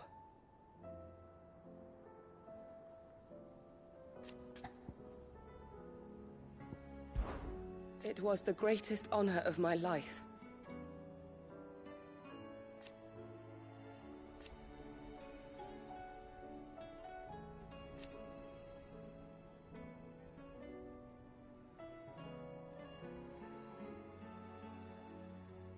But now,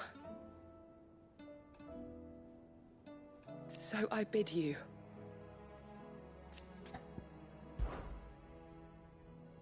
Yotei, is anything the matter? You seem troubled. Perhaps I might be able to help. My lord. Yes. Perhaps you might. It's your brother. His condition continues to worsen, though he does his best to hide it. The lesion on his chest pains him more with each passing day. I had feared as much. There are certain elixirs which can ease the suffering of those afflicted by the curse, but... But His Grace's case is severe. The drafts I have been able to prepare for him thus far have ceased to have any real effect. So I consulted with Talia and certain of my comrades among the Undying about the possibility of finding something stronger. And thankfully, a recipe was found. The only problem being that the critical ingredient is exceptionally hard to come by, and our supplies are almost exhausted. Unless we can secure more soon, your brother's anguish will likely become unbearable. My lord, I know that I have no right to make demands of you. But would you help? For Joshua's sake. For Joshua? Anything. Thank you, my lord.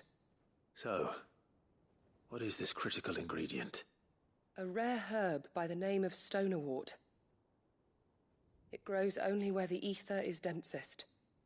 The vigor it stores in its stems helps to counteract the curse. We discovered a patch near the aqueduct in Rosaria. But alas, yet more ether has erupted from the earth there recently, leaving the whole area flooded.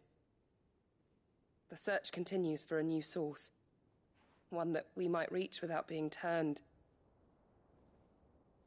So it's only that you can't reach it? The stonerwort itself is unharmed by the flood? Well, yes, but... Then I shall go in your stead. But, my lord... You've yet to find another source, correct? So for now, the aqueduct is our best hope. Besides, I'm a dominant. The ether can't hurt me. Well, if you're sure, my lord. Stonerwort is easily identified by its blood-red blooms. Search around the aqueduct, and you're sure to find some soon enough. I shall remain here and prepare the other ingredients.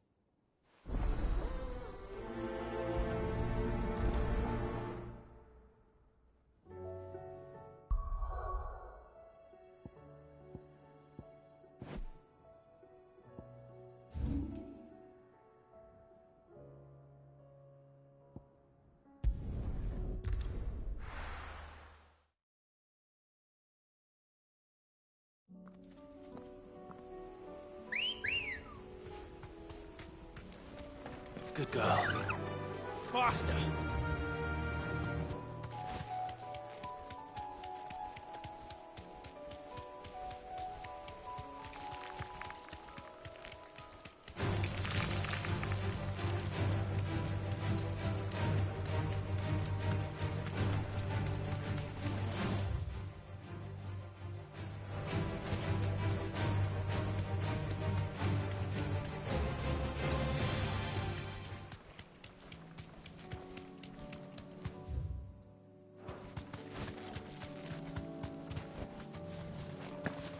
Here's the aqueduct.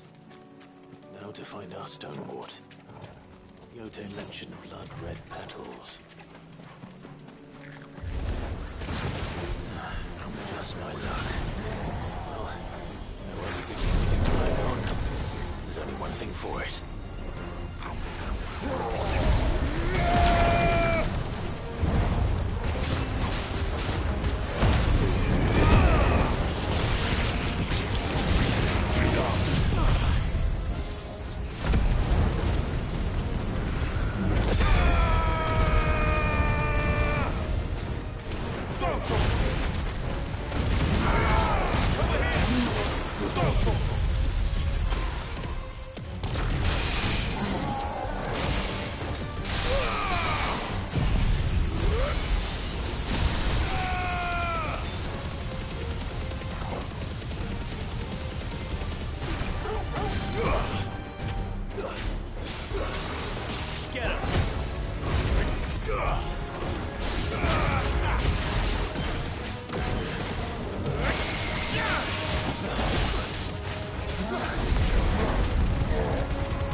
as much as I can before reinforcements arrive.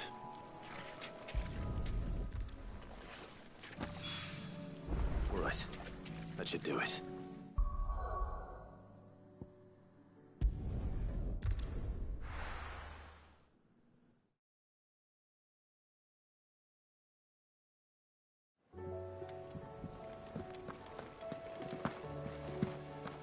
I suppose you've got quite the tale to tell.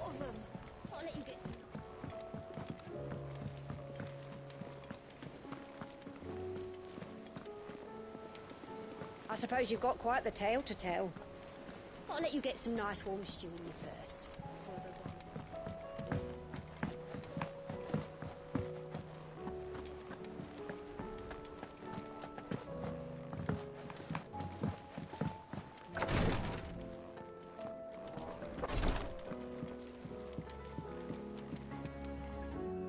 Yote, I brought back all the stone and water I could find. Will this be enough?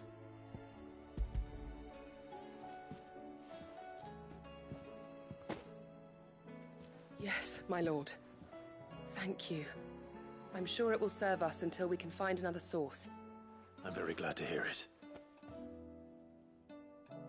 You and His Grace are very much alike, you know. You think only of how you might help others, and never of the danger to yourselves. No more than you have minding my brother. You've risked a lot for him, and I thank you for it.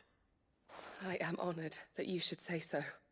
But I beg you, my lord, do not give too much of yourself for the sake of others. We could not afford to lose you. I'll keep that in mind.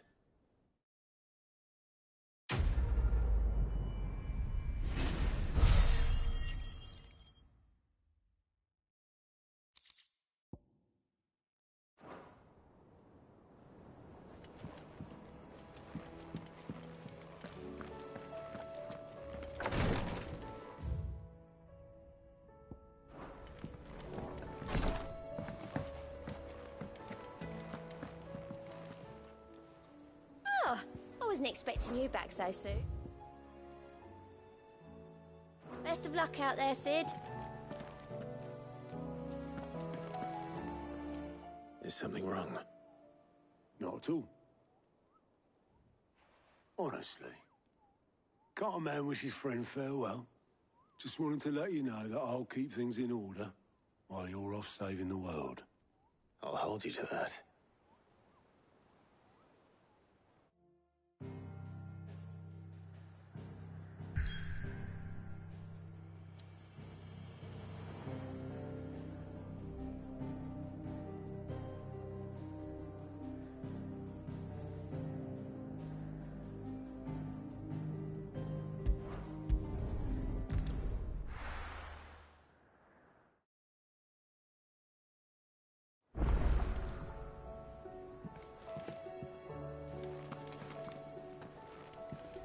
I am certain we will find what we seek in Ash, and learn the truth of Ultima's origins.